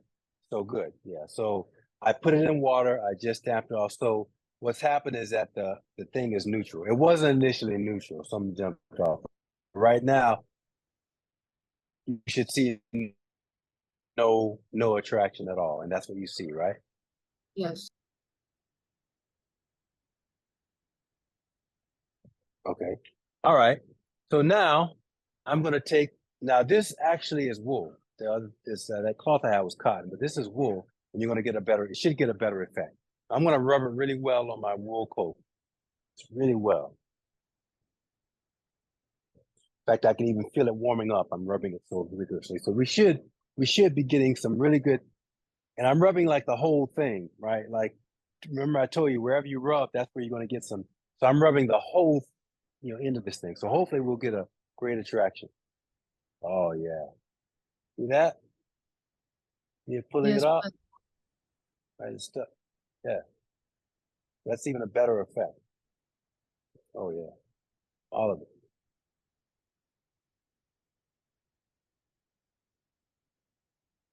Yeah. That's static electrode. So that's what's happened. This thing has, so the rubber, as I said, the electrons actually went. So in the other case, the glass was positively charged because it lost electrons. But in this case, because of the bonding nature, of the outer shells of these two materials, the electrons are being transferred from the wool to the surface of my rubber.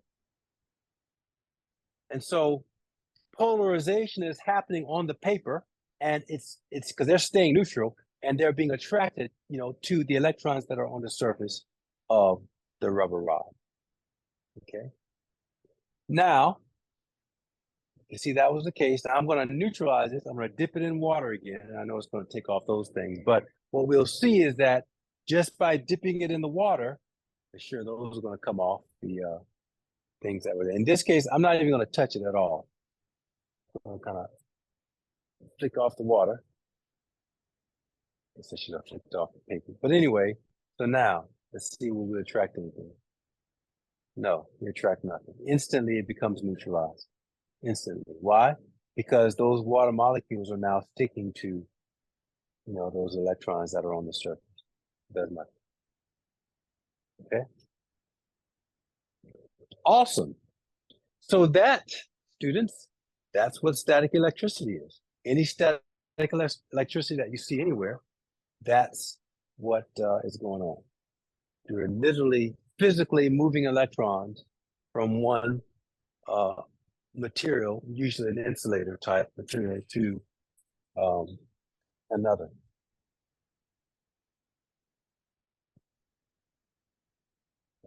All right. So finish out these properties here then. So that's what we mean by conservation of charge, in the sense that if we were to look at the amount of electrons that the wool lost, and well, let me say it differently. If we were to, the total charge of the wool is going to be literally the charge of each individual proton, which I told you is 1.6 times 10 to the negative 19, times the number just of, basically. So essentially, I guess I should say electrons, because the electrons are associated with the atom. So when you lose an electron, that means that there's one proton in the nucleus of that atom that is now not neutralized. So literally the number of electrons that are transferred, that will be that number times the individual charge of the electron is going to be equal to the total charge, I guess, on the rubber rod. But because that same number is what the wool lost, it will have the same value, but positively charged. And so all the charge is accounted for, and that's what we mean when we say charge is conserved. You're not going to, do a process like that and then say the wool will have a positive charge of 5, whatever, and then the rubber has a negative charge of 4, right? It's going to be positive 5 for the wool and negative 5 for the, for the rubber rod. And so all the charge is accounting for, which means that in the process, there's not going to be any charge that is spontaneously created in the universe somehow, or spontaneously dissipates, such that you will not have an equal number of charge after the interaction, specifically since you certainly had an equal number before, because that's what's implied by neutrality, an equal number of positive and negative charges. So that is a third property of charge, is that charge is conserved.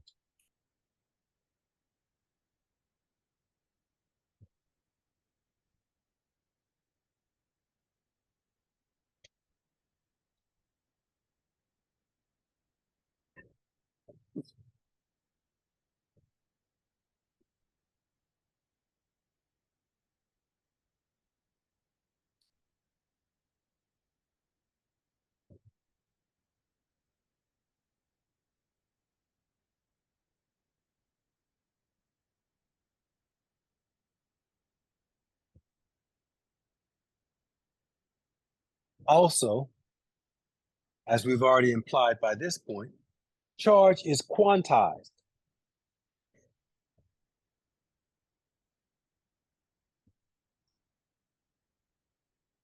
What does that mean? I mentioned that Robert Millikan is the guy who actually determined the value of the elemental unit of charge.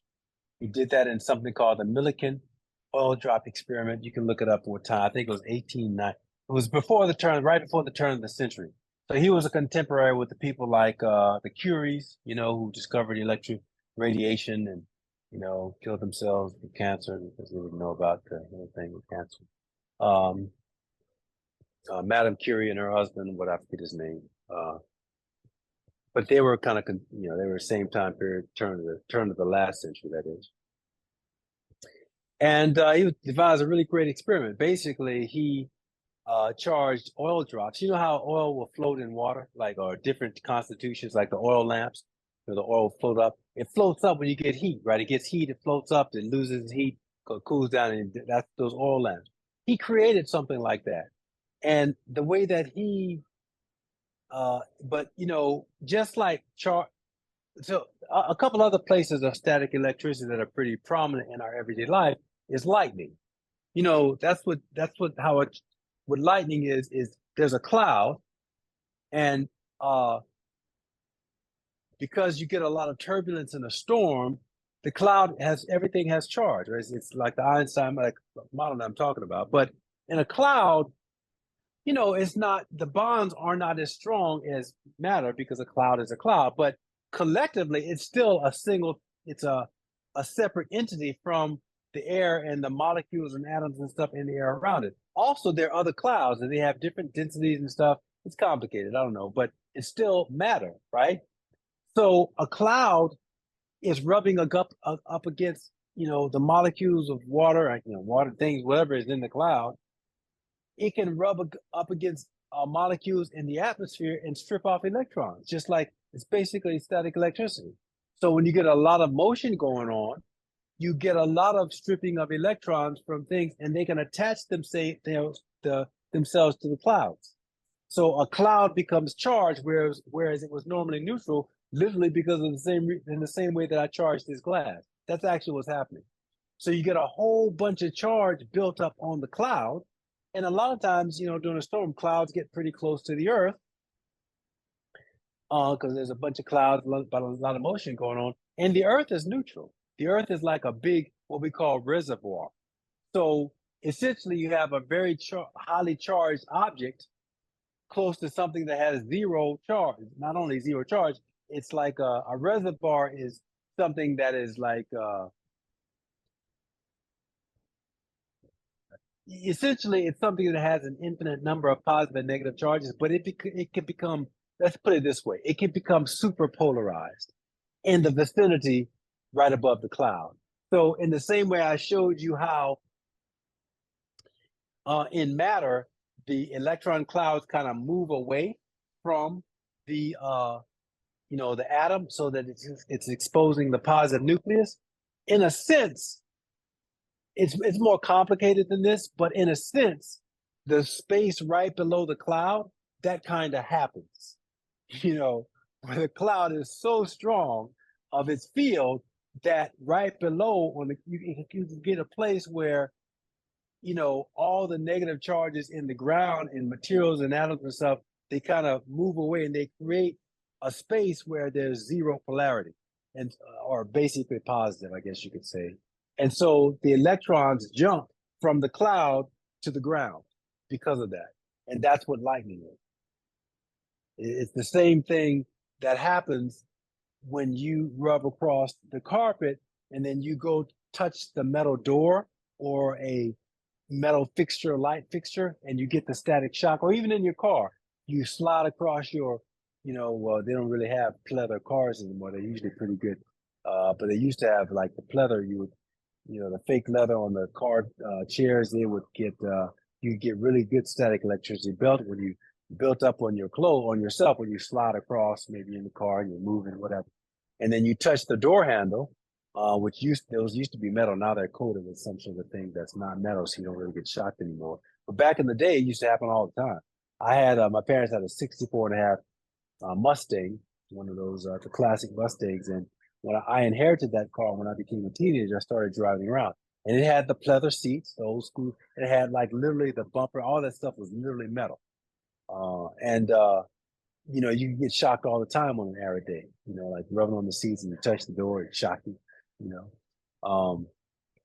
Now most of these doors are coated with some sort of metallic looking substance that's not actually metal. It's some sort of, I think it's probably like some sort of polymer or something, kind of like, yeah, I don't know, something. It's coated with something, so you don't usually get shocked on doors like that anymore. But basically, if you ever remember being shocked, you see a little blue light, right? That's literally charge. That's charge that's jumping from your finger to the you know, you've got so much charge built up on you that it's polarizing the thing that you're touching, and so much so that that positive or negative atom, depending on whether you're positive or negative charge, it jumps from either from you to the window if you have the excess charge, but sometimes you may have less charge. I think usually is that you have excess charge on you. Because usually, remember, the rubber is gaining the electric charge, so you're usually getting it, when your rubber shoes or soles of shoes cross, carpet. You're actually picking up charge, not losing it usually. And yeah, you get that spark. That spark is literally the same thing as lightning, basically. But on a grand scale, in terms of the Earth and clouds, you've got a lot of charges that kind of, and also, again, it's a little bit more complicated because it's actually breaking down charge in the air itself. It's kind of like a chain reaction. It's not just that the charge is jumping from the cloud to the Earth. It's actually communicating through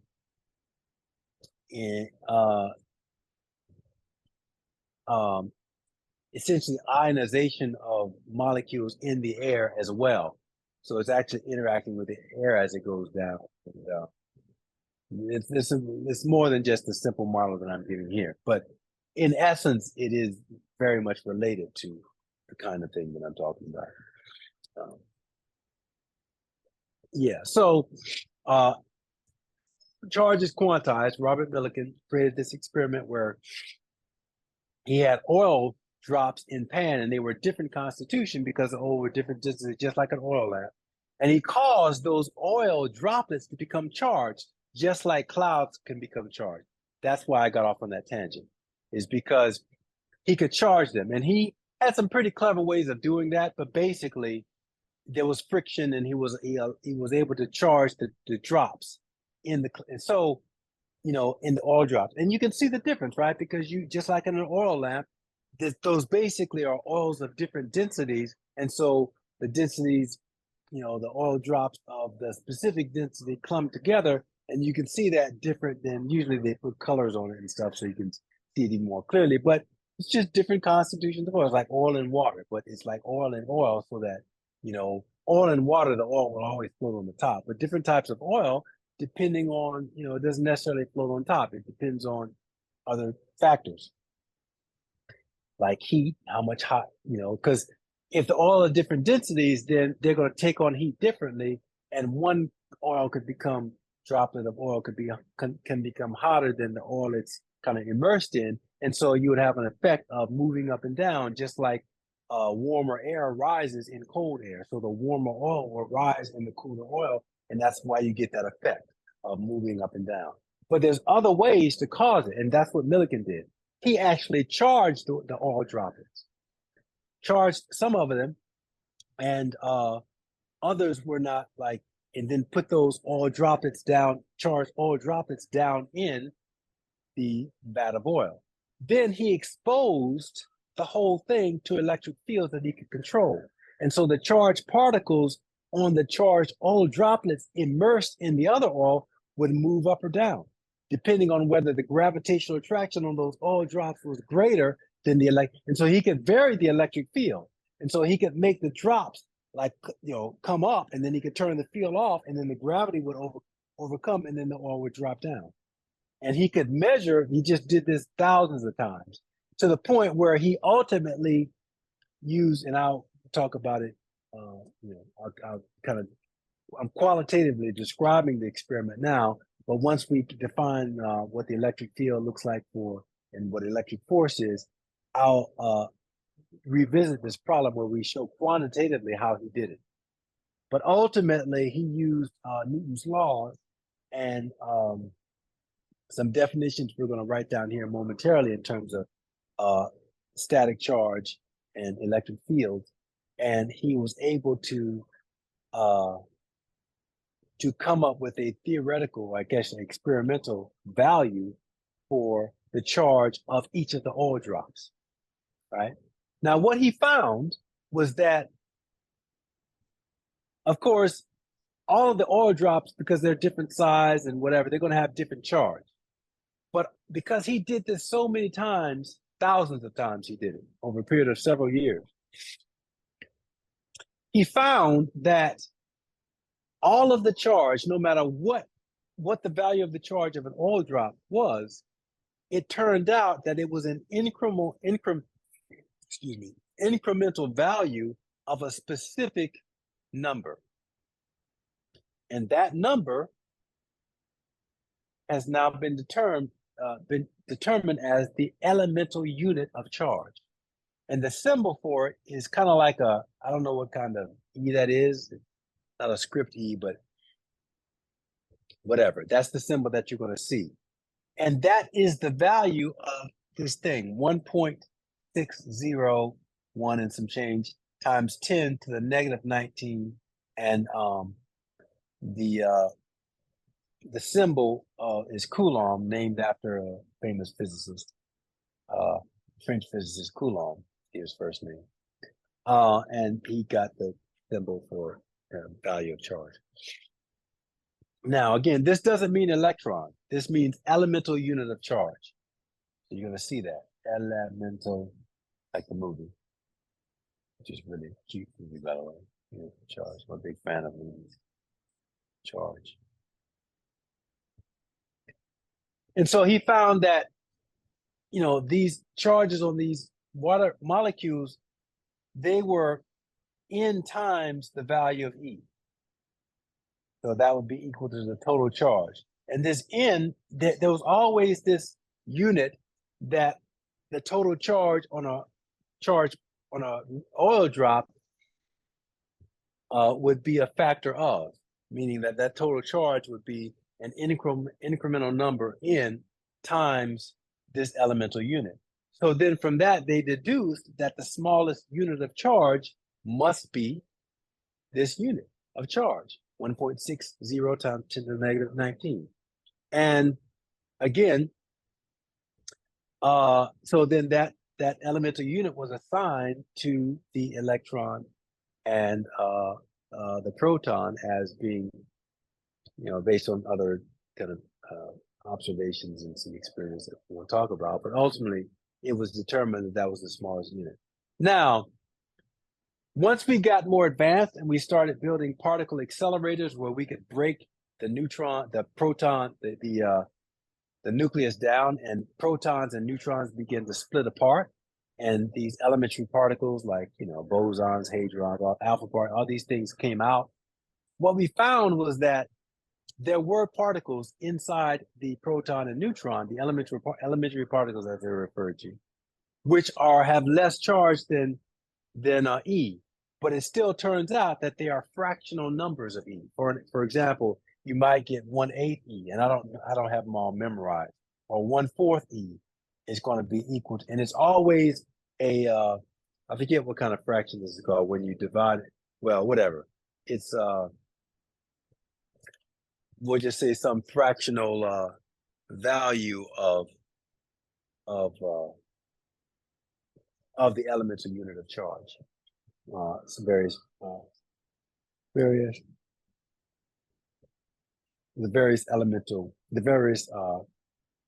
elementary particles.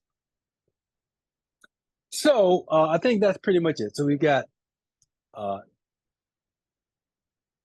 like charge attracts and unlike charge repels. The state of neutrality for most objects, charge is conserved, charge is quantized. And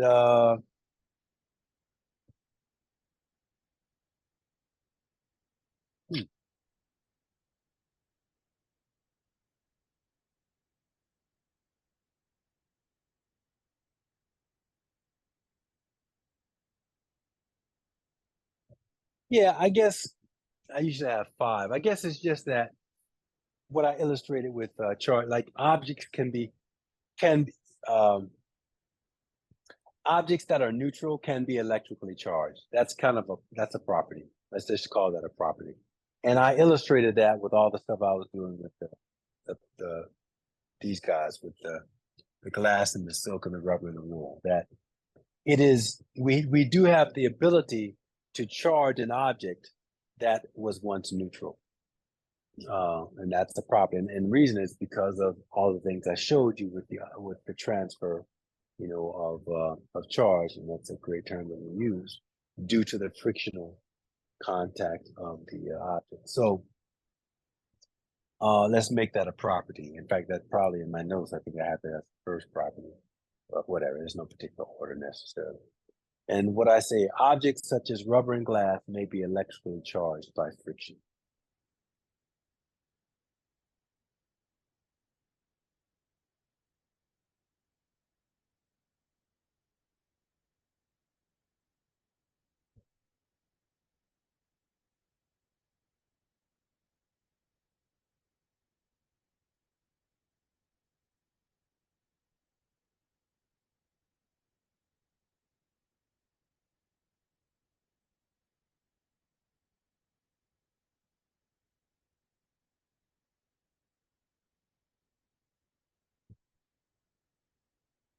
All right. So those are the basic properties, 5 basic properties of electrostatic charge.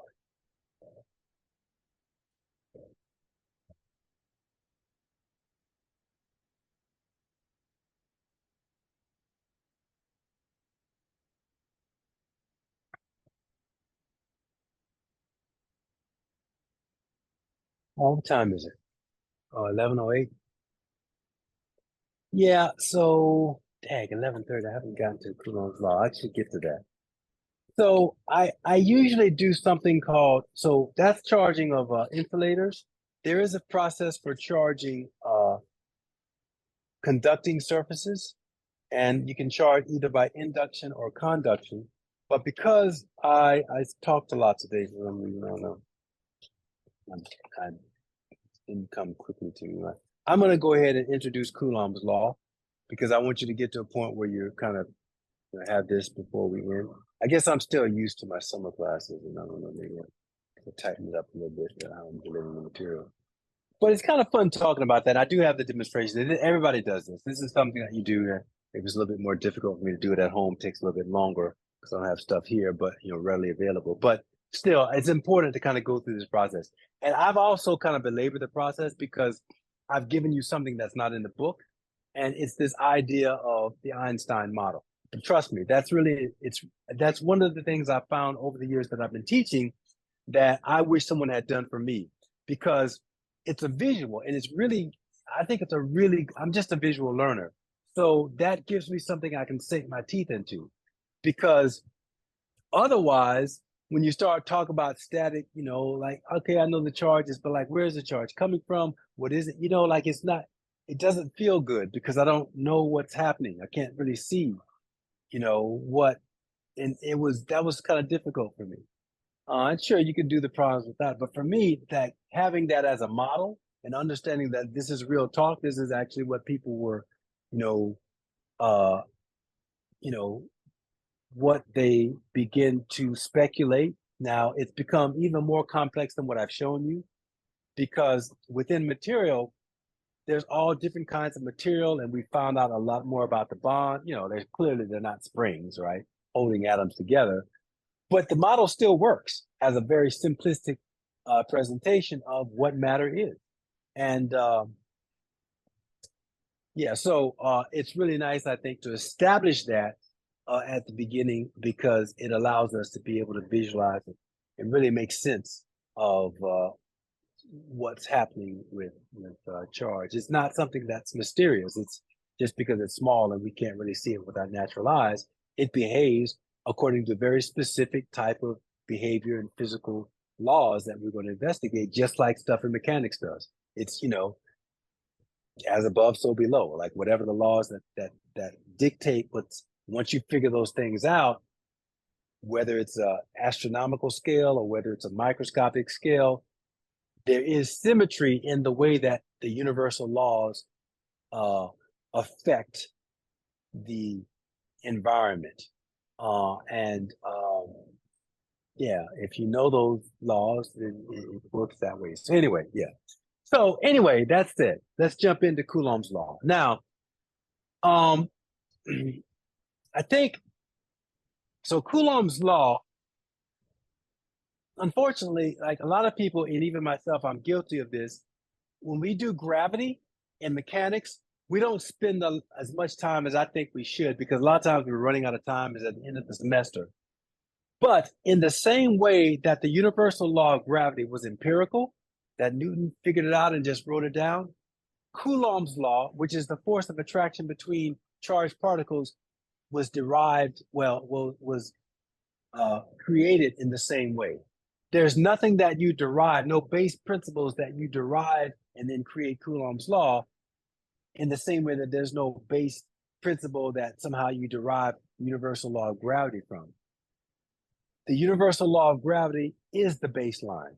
And it just came from the genius of Isaac Newton looking out in the world and basically just guessing, and then creating calculus to prove that his guess was correct. Once he applied calculus to that law and then used his law of motion to derive an equation of motion for something that is responding to a central force or gravitational force, and then showing that sure enough, the thing that you get from my theory is matching what we see, that orbits are elliptical, not circular. So that's how he did it. So the universal law of gravity, there's, you know how the kid keeps asking, why mom, why does this do this? Like there's no why beyond the universal law of gravity. He just guessed and he got it right. Same thing with Coulomb's law. So the form of this law that I'm going to write down, we just looked at a bunch of stuff, started being able to have instruments to measure stuff, and somebody guessed, I guess Coulomb, and turns out his guess was right. That's it. So there's no why below that. And the property, and also there's a symmetry in the universe. The universal law of gravity, let's just say law of gravity. Remember what it is? It's this thing. For two massive bodies, right? The universal law of gravity is G, the universal constant, M1 times M2 divided by R squared, where R squared is the distance between the two particles. So if I have mass 1 and mass 2, the force is attractive. The distance between them is this R, and you have the force of gravity on 1. We can call this F of 2 on 1, and it is equal and opposite to F of 1 on 2. And there are a lot of basic properties that we associated with the universal law. We said that the magnitude of the force is proportional to the square of the masses. So it looks, we kind of wrote it out like this: Fg, the magnitude, the value, is proportional. That's the little squiggly fish thing, right? Proportional to M1 times M2. That was one property. And when you write, I'm not going to write out that because it's going to take me a while to try to finish this. The force is proportional not to one mass or to the other, but to the square of them. That's why, even though the masses are not the same, the force of attraction, because it is equal. Because it doesn't really make sense, right? Like right now, the force, like I'm about 80 kilograms. So the force of the Earth's attraction on me, i.e. my weight, is the acceleration due to gravity, approximately 9.81 or approximately 10 times my mass, right? MA, right, or MG. So I'm about 800 newtons. My weight is about 800 newtons. That's the force of the Earth on me. But because of Newton's third law, I'm attracting the Earth as well. By how much force? 800 newtons. So down at the center of the Earth, there's a vector that's pointing back at me, and it's my attraction on the Earth. I attract the Earth just as much as the Earth attracts me. it seems counterintuitive because clearly my mass is 80 kilograms and the Earth mass is whatever 10 to the fifth something, whatever it is, I can't remember. So you would think, your first guess might be that because something is more massive, it's going to have more of attraction. But Newton's third law and the universal law together show that that's not true. It's not true. The force of, and why is that? Well, Newton deduced that the only way that could be true is that if the force were not attractive, was not proportional to one mass or the other, but proportional to the product of both of the masses. And that's the case. Also, it acts along a line between the center of the particles. Again, all empirical. They just looked at stuff and figured this out. So act along a line. If this case is an attractive force, so one attracting the other.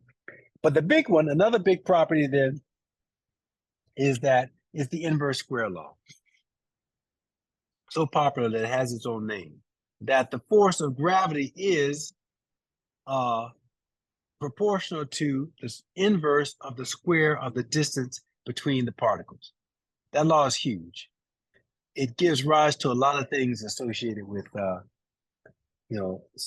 gravitational motion or centrifugal motion, namely the fact that the orbits are elliptical. So blah, blah, blah, a bunch of stuff, all that.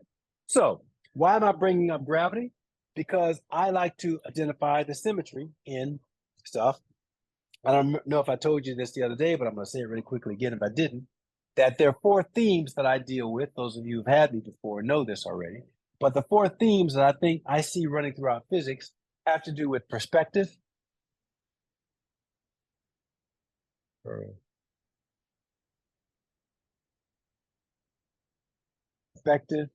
specificity. The question you ask dictates the answer you get. Technique, problem-solving technique is hugely important. And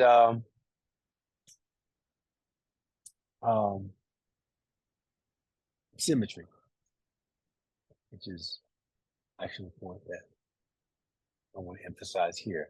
So those are the 4 themes that kind of influence, I think, not only certainly my teaching methodology, my kind of teaching philosophy, but it's not just that. I think it also is interesting that physics works this way, the universe works this way with these 4 themes. So the reason I'm bringing up gravity is because we're familiar with gravity. But it turns out that the law of attraction between charges, for whatever reason, the universe has constructed to be mathematically analogous to the universal law of gravity. So Coulomb's law, which is an empirical formula, Coulomb's law, is the force of attraction of charged particles. It has analogous properties to the universal law of gravity. So F, E, or FK, I don't know. Since I did G here, I'm going to do F, E here, I guess, because associated with the field, right? I'll write it down, then we'll talk about it. There's a constant. It's K sub B called the Coulomb constant. We'll talk about that in a minute. Q1, Q2 over R squared, R hat. Similar things, right? And I'm going to be more specific. I didn't write down all, I said them, but I didn't write them all down. So if you have 2 charges, Q1 and Q2, now turns out we got a little bit like, if Q1 is positive and Q2 is negative, the forces will be attractive, like gravity. So I'm going to make it like that. But if there are 2 negative charges or 2 positive charges, the force is going to be in opposite direction. So either we can kind of illustrate that here. So positive and negative,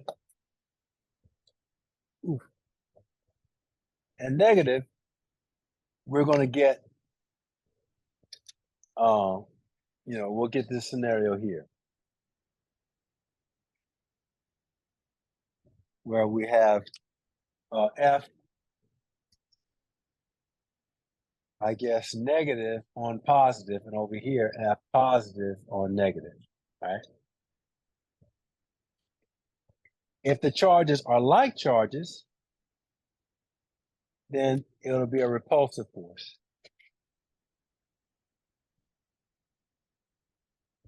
Okay. So that's not something we had to worry about with gravity because we're not talking about anti-gravity at this point, even though that does exist. F, this, yeah, whatever. It's going to be the same because they're both positive. And of course, if I had two negative charges, they would look the same as this. I won't do it. Now, what are the properties?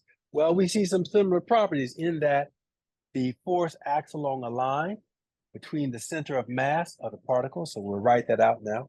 I said it before, didn't write it out. I'm going to write it out now. So force, the Coulomb force acts along a line between,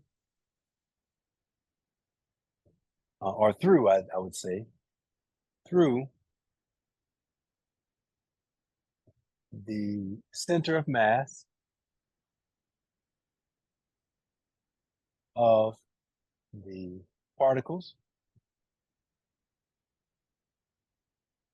The Coulomb force is proportional to the product of the charges, Q1, Q2.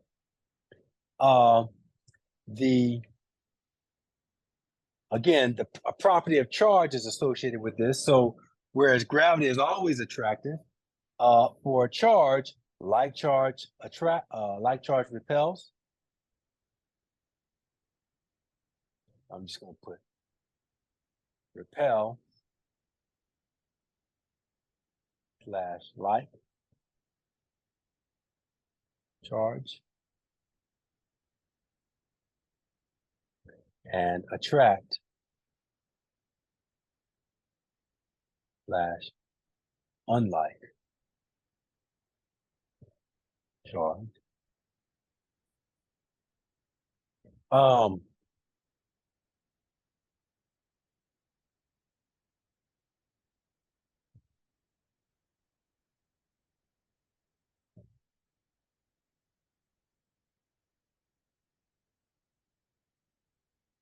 What else did I say? Yeah. So,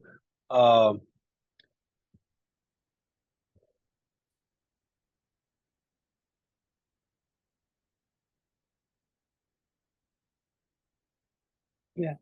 So yeah, center. To,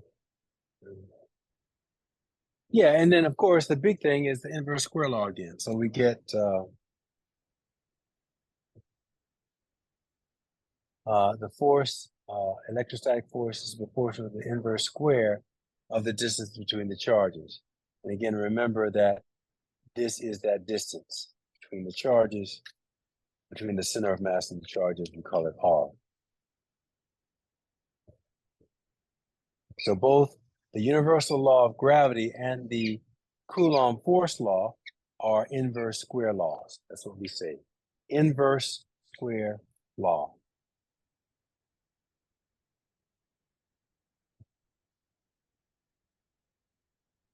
And we'll see that with the same as, turns out like all the conservative forces that we deal with or associated with conservative fields are inverse square. The thing that defines a magnetic field, Biot-Savart law, is also an inverse square law. I think there's something to be said there, to be honest with you. It's interesting. I don't know if any reason that we have determined in physics that should be the case, that it seems like all the conservative forces that we know about are inverse square laws. But, well,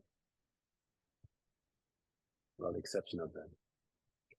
Anyway, classical forces, that's the case. So we can now just write down the law. And of course, there's a constant with the G, there's a universal constant. You know, its value is, it escapes me at the moment, I think 6.67 times 10 to the negative 11, something like that. Well, this guy is a specific constant. Its value is, maybe we can put that as a property. I don't know, I like to have 5 properties somehow. That K, it turns out, is defined as 4 pi over epsilon naught, where epsilon naught is the permittivity of free space.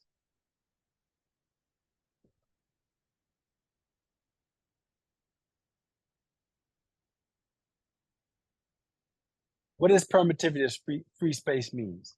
What does it mean?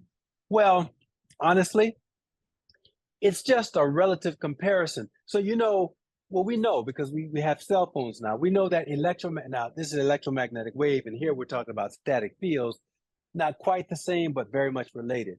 You know that when you go into like a concrete building or an elevator or something, your signal is not as strong, right?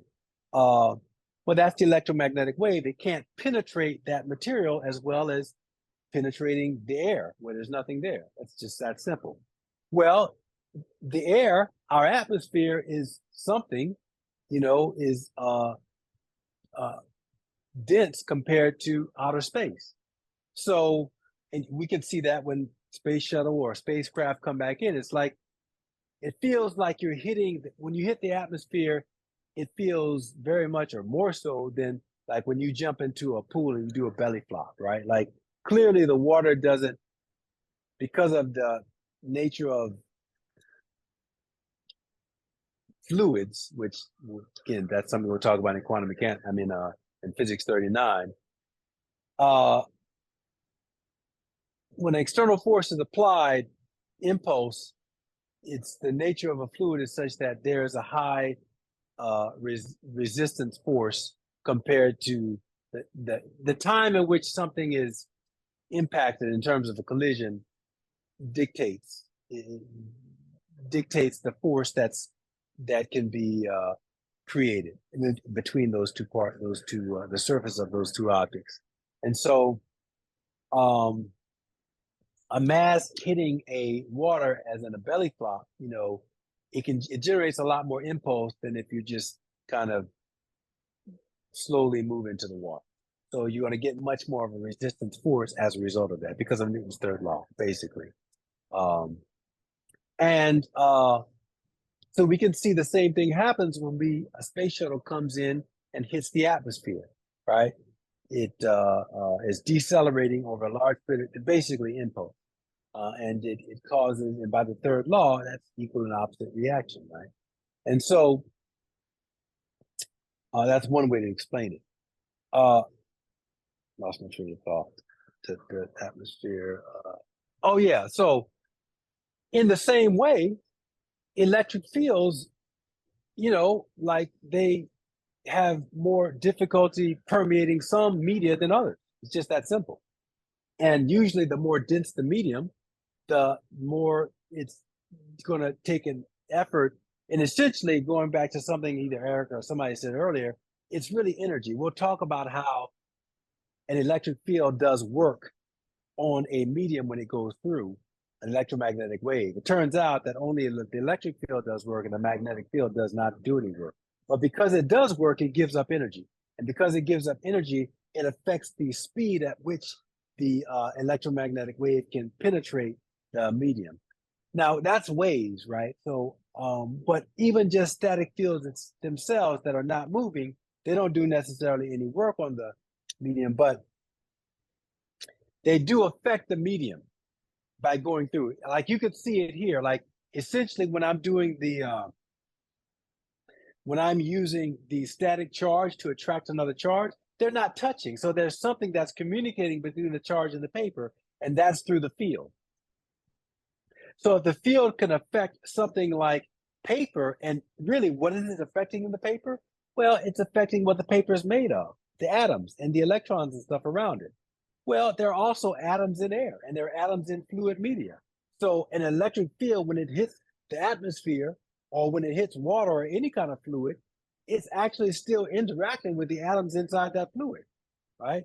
So some fluid that's more dense, the interaction of that electric field might be different than it will be in something that's less dense. So this permittivity of free space, it's a way of comparing essentially the ability of a field, an electric field, to permeate or really even exist in a medium as compared to its ability, the relative ability to exist in another medium. And because space is the least dense medium that we have, that becomes something that we measure everything else against. So the naught portion on this symbol represents free space. Everything has a permittivity, but the permittivity of metal we'll just represent it as E. And when we give it a number, assign it a number, it's really kind of comparing that number to the baseline of free space. So the permittivity is a value that essentially, if I were to say it in a nutshell, permittivity is a relative value that gives some indication of the ability of a field to exist in that medium as compared to its ability to exist in a vacuum. Okay.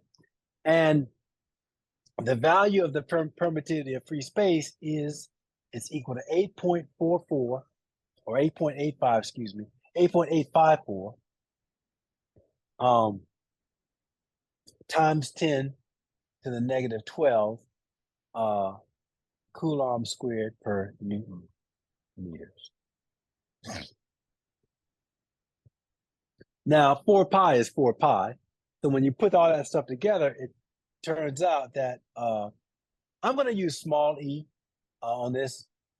I don't know why by convention people end up doing that. But it really represents electric field, but it should be capital, whatever. So FE. So oh yeah. So when you calculate this, you put this number in this guy, calculate, it turns out to be 8.99 times 10 to the negative 9, I think. Right.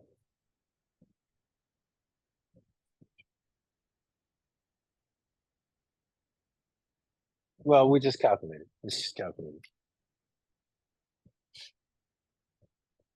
And we will use, I've taken out the 3 significant digits here. So 8.854 e to the 12 negative, yeah.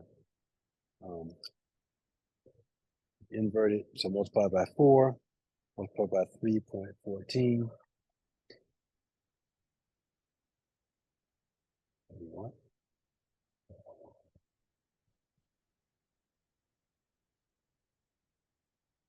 No, just have.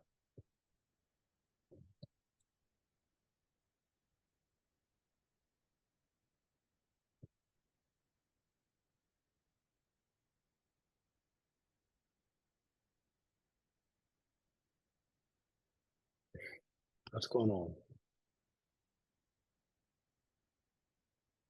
Am I missing something? What am I missing?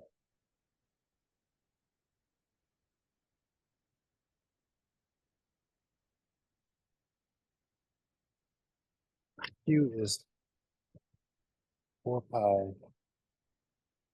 I'm doing I just talking about looking at my notes very closely. 4 pi epsilon naught, right?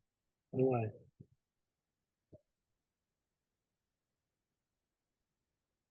Something's happening here. Something's not working out. Something I'm missing.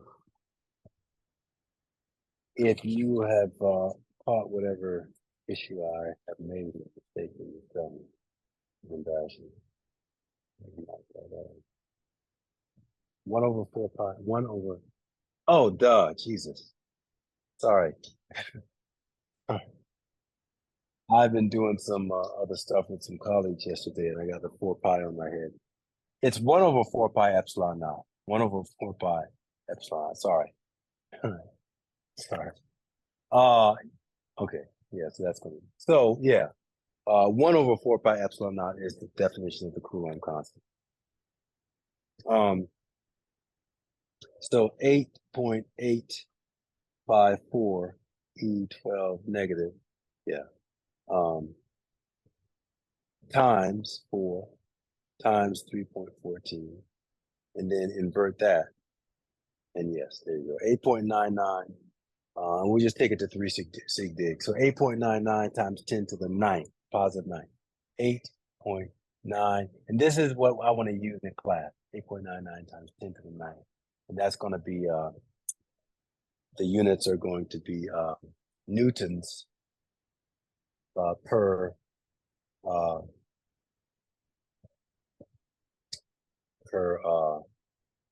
Coulomb squared meters.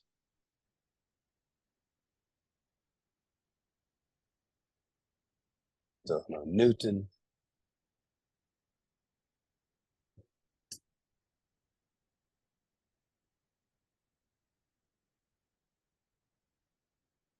Meter squared. Meter squared over Coulomb squared.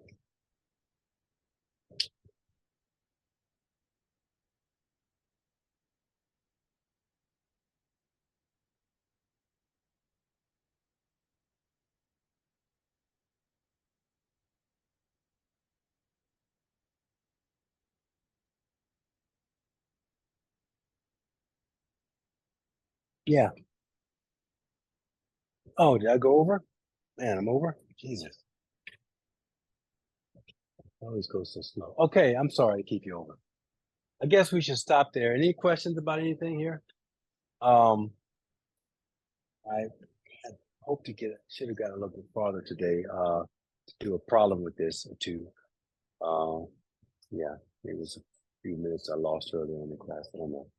But I kind of didn't have a good rhythm today for some reason. I'm not sure why, but I apologize for that. But we'll catch up. We're not that far behind, but I want to get a little further. I'm probably going to post some things, maybe online. I need to clean up the module and kind of put in some things I've been thinking about doing here. So I'll always give a notification when I add to the module in the future, between class. So, but you got I think I've assigned the homework from the first chapter. The first homework just deals with properties of static charge, and it gets into Coulomb's law. But we can, there's different versions of Coulomb's law. This is the most basic version here, where you just have two particles. But then if you have a distribution of particles, I'm just going to write this down, right? Great. Let's call this, if you have a distribution of particles, like some Q naught here, I want to give this to you and then Q 1, 2, 3, 4, 5, various particles. All of those are going to have individual forces on your charge. So you basically have to add them up. Basically, the superposition principle, just like in mechanics, the net charge on a particular charge due to individual charges is just going to be the sum of the forces of all those individual charges on the charge in question. It's just that simple. So it becomes just like with the universal law of gravity, it becomes a summation type of situation where you have to do a vector analysis. So the net force on a charge in naught or Q naught is going to be equal to K sub B times the Q naught, then times the summation, the vector sum of all of the Q sub i's over the R sub i's squared. Okay. So this is for two charges. This is for a discrete distribution of charge. That's what it's called. Discrete distribution. But then the third version is what if you have a continuous distribution of charge? So it's like, again, you have your Q naught, your charge, but what if you have so Q naught, your particle charge, but what if you have like a continuous distribution of charge, like a charged rod or something,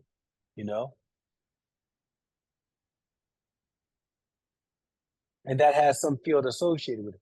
How does that force this thing? Well, you can break up this charge into differential elements based on the symmetry. So that becomes like not a Q1, a Q2, Q3, but a DQ. Each of these things are differential charge units. And then you look at the value of that differential charge, the force on this thing, but then you just add them up by doing an integral. So this summation sign becomes an integral. This Q, as opposed to a discrete charge, 1, 2, 3, becomes a differential differential unit of charge within the overall continuous distribution. And so the net charge in that case becomes an integral equation. K sub B, Q naught, that's still the individual charge. But then I have to sum up all of the force contributions of my differential elements, R squared, R hat. I like to write it in terms of this vector. And this is for continuous.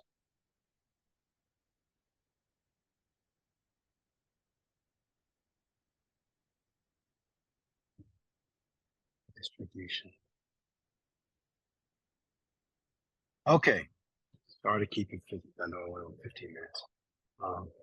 So I'll let you go, but I definitely wanted to get that far and at least do one example problem with the simple version. But we're going to go through and we're going to look at in class. I'm going to give you examples of how to apply all these different formulae to the different examples. These two are pretty straightforward and easy, but this one is new. This is new stuff for you if you didn't do that with gravity. And by the way, every problem that we do here in class with Coulomb's law, you have the analogous problem with gravity. And that's why I'm saying we don't usually do that in the course where we be as explicit with gravity as we could be because we usually run out of time. But I always think it would be nice to do that because you would have already seen it mathematically, once you come to the first to an E&M. So, but I would encourage you to do that. Like once we go through and do a problem, what I would do is just do the same problem and switch all the Q's to M's and the case of B to capital G, the universal constant, and you can just do the same problem again. Just to practice with the math, but also just to get a little bit more with the way that see the symmetry between the Coulomb's law and the universal law of gravity. So, okay, so there's your reading. That's mostly what's in for this chapter. I guess it's chapter whatever the chapter on I think it's 19 or 20 or whatever it is. So go ahead and continue that. It's in the reading there. Indicated what chapter that the homework is assigned from. But go ahead and continue, finish reading that chapter because we're going to finish it on next Tuesday. I guess we have a holiday coming up, so we're going to finish it on Wednesday. Or I'll see you a week from today, and we're going to move through and have a pretty clip. And I'll probably post some things between now and then that I want you to take a look at for this first, and it'll be posted in the module for the first week. So I appreciate your patience. Sorry again for taking you over. Any questions, comments, troubles, gripes, anything before we dismiss class? Yeah, sorry. So you said Labor Day is on Monday. There's no class, right? Yeah, there's no class on Labor Day. Got it. And then also for the syllabus, you said last class that you were going to update some things on it. Yeah, I didn't get to that. I will do that. I will get that and get all that cleaned up by tomorrow. By the end of this week. So tomorrow. Got it. Thank you so much. Okay. Thank you. All right.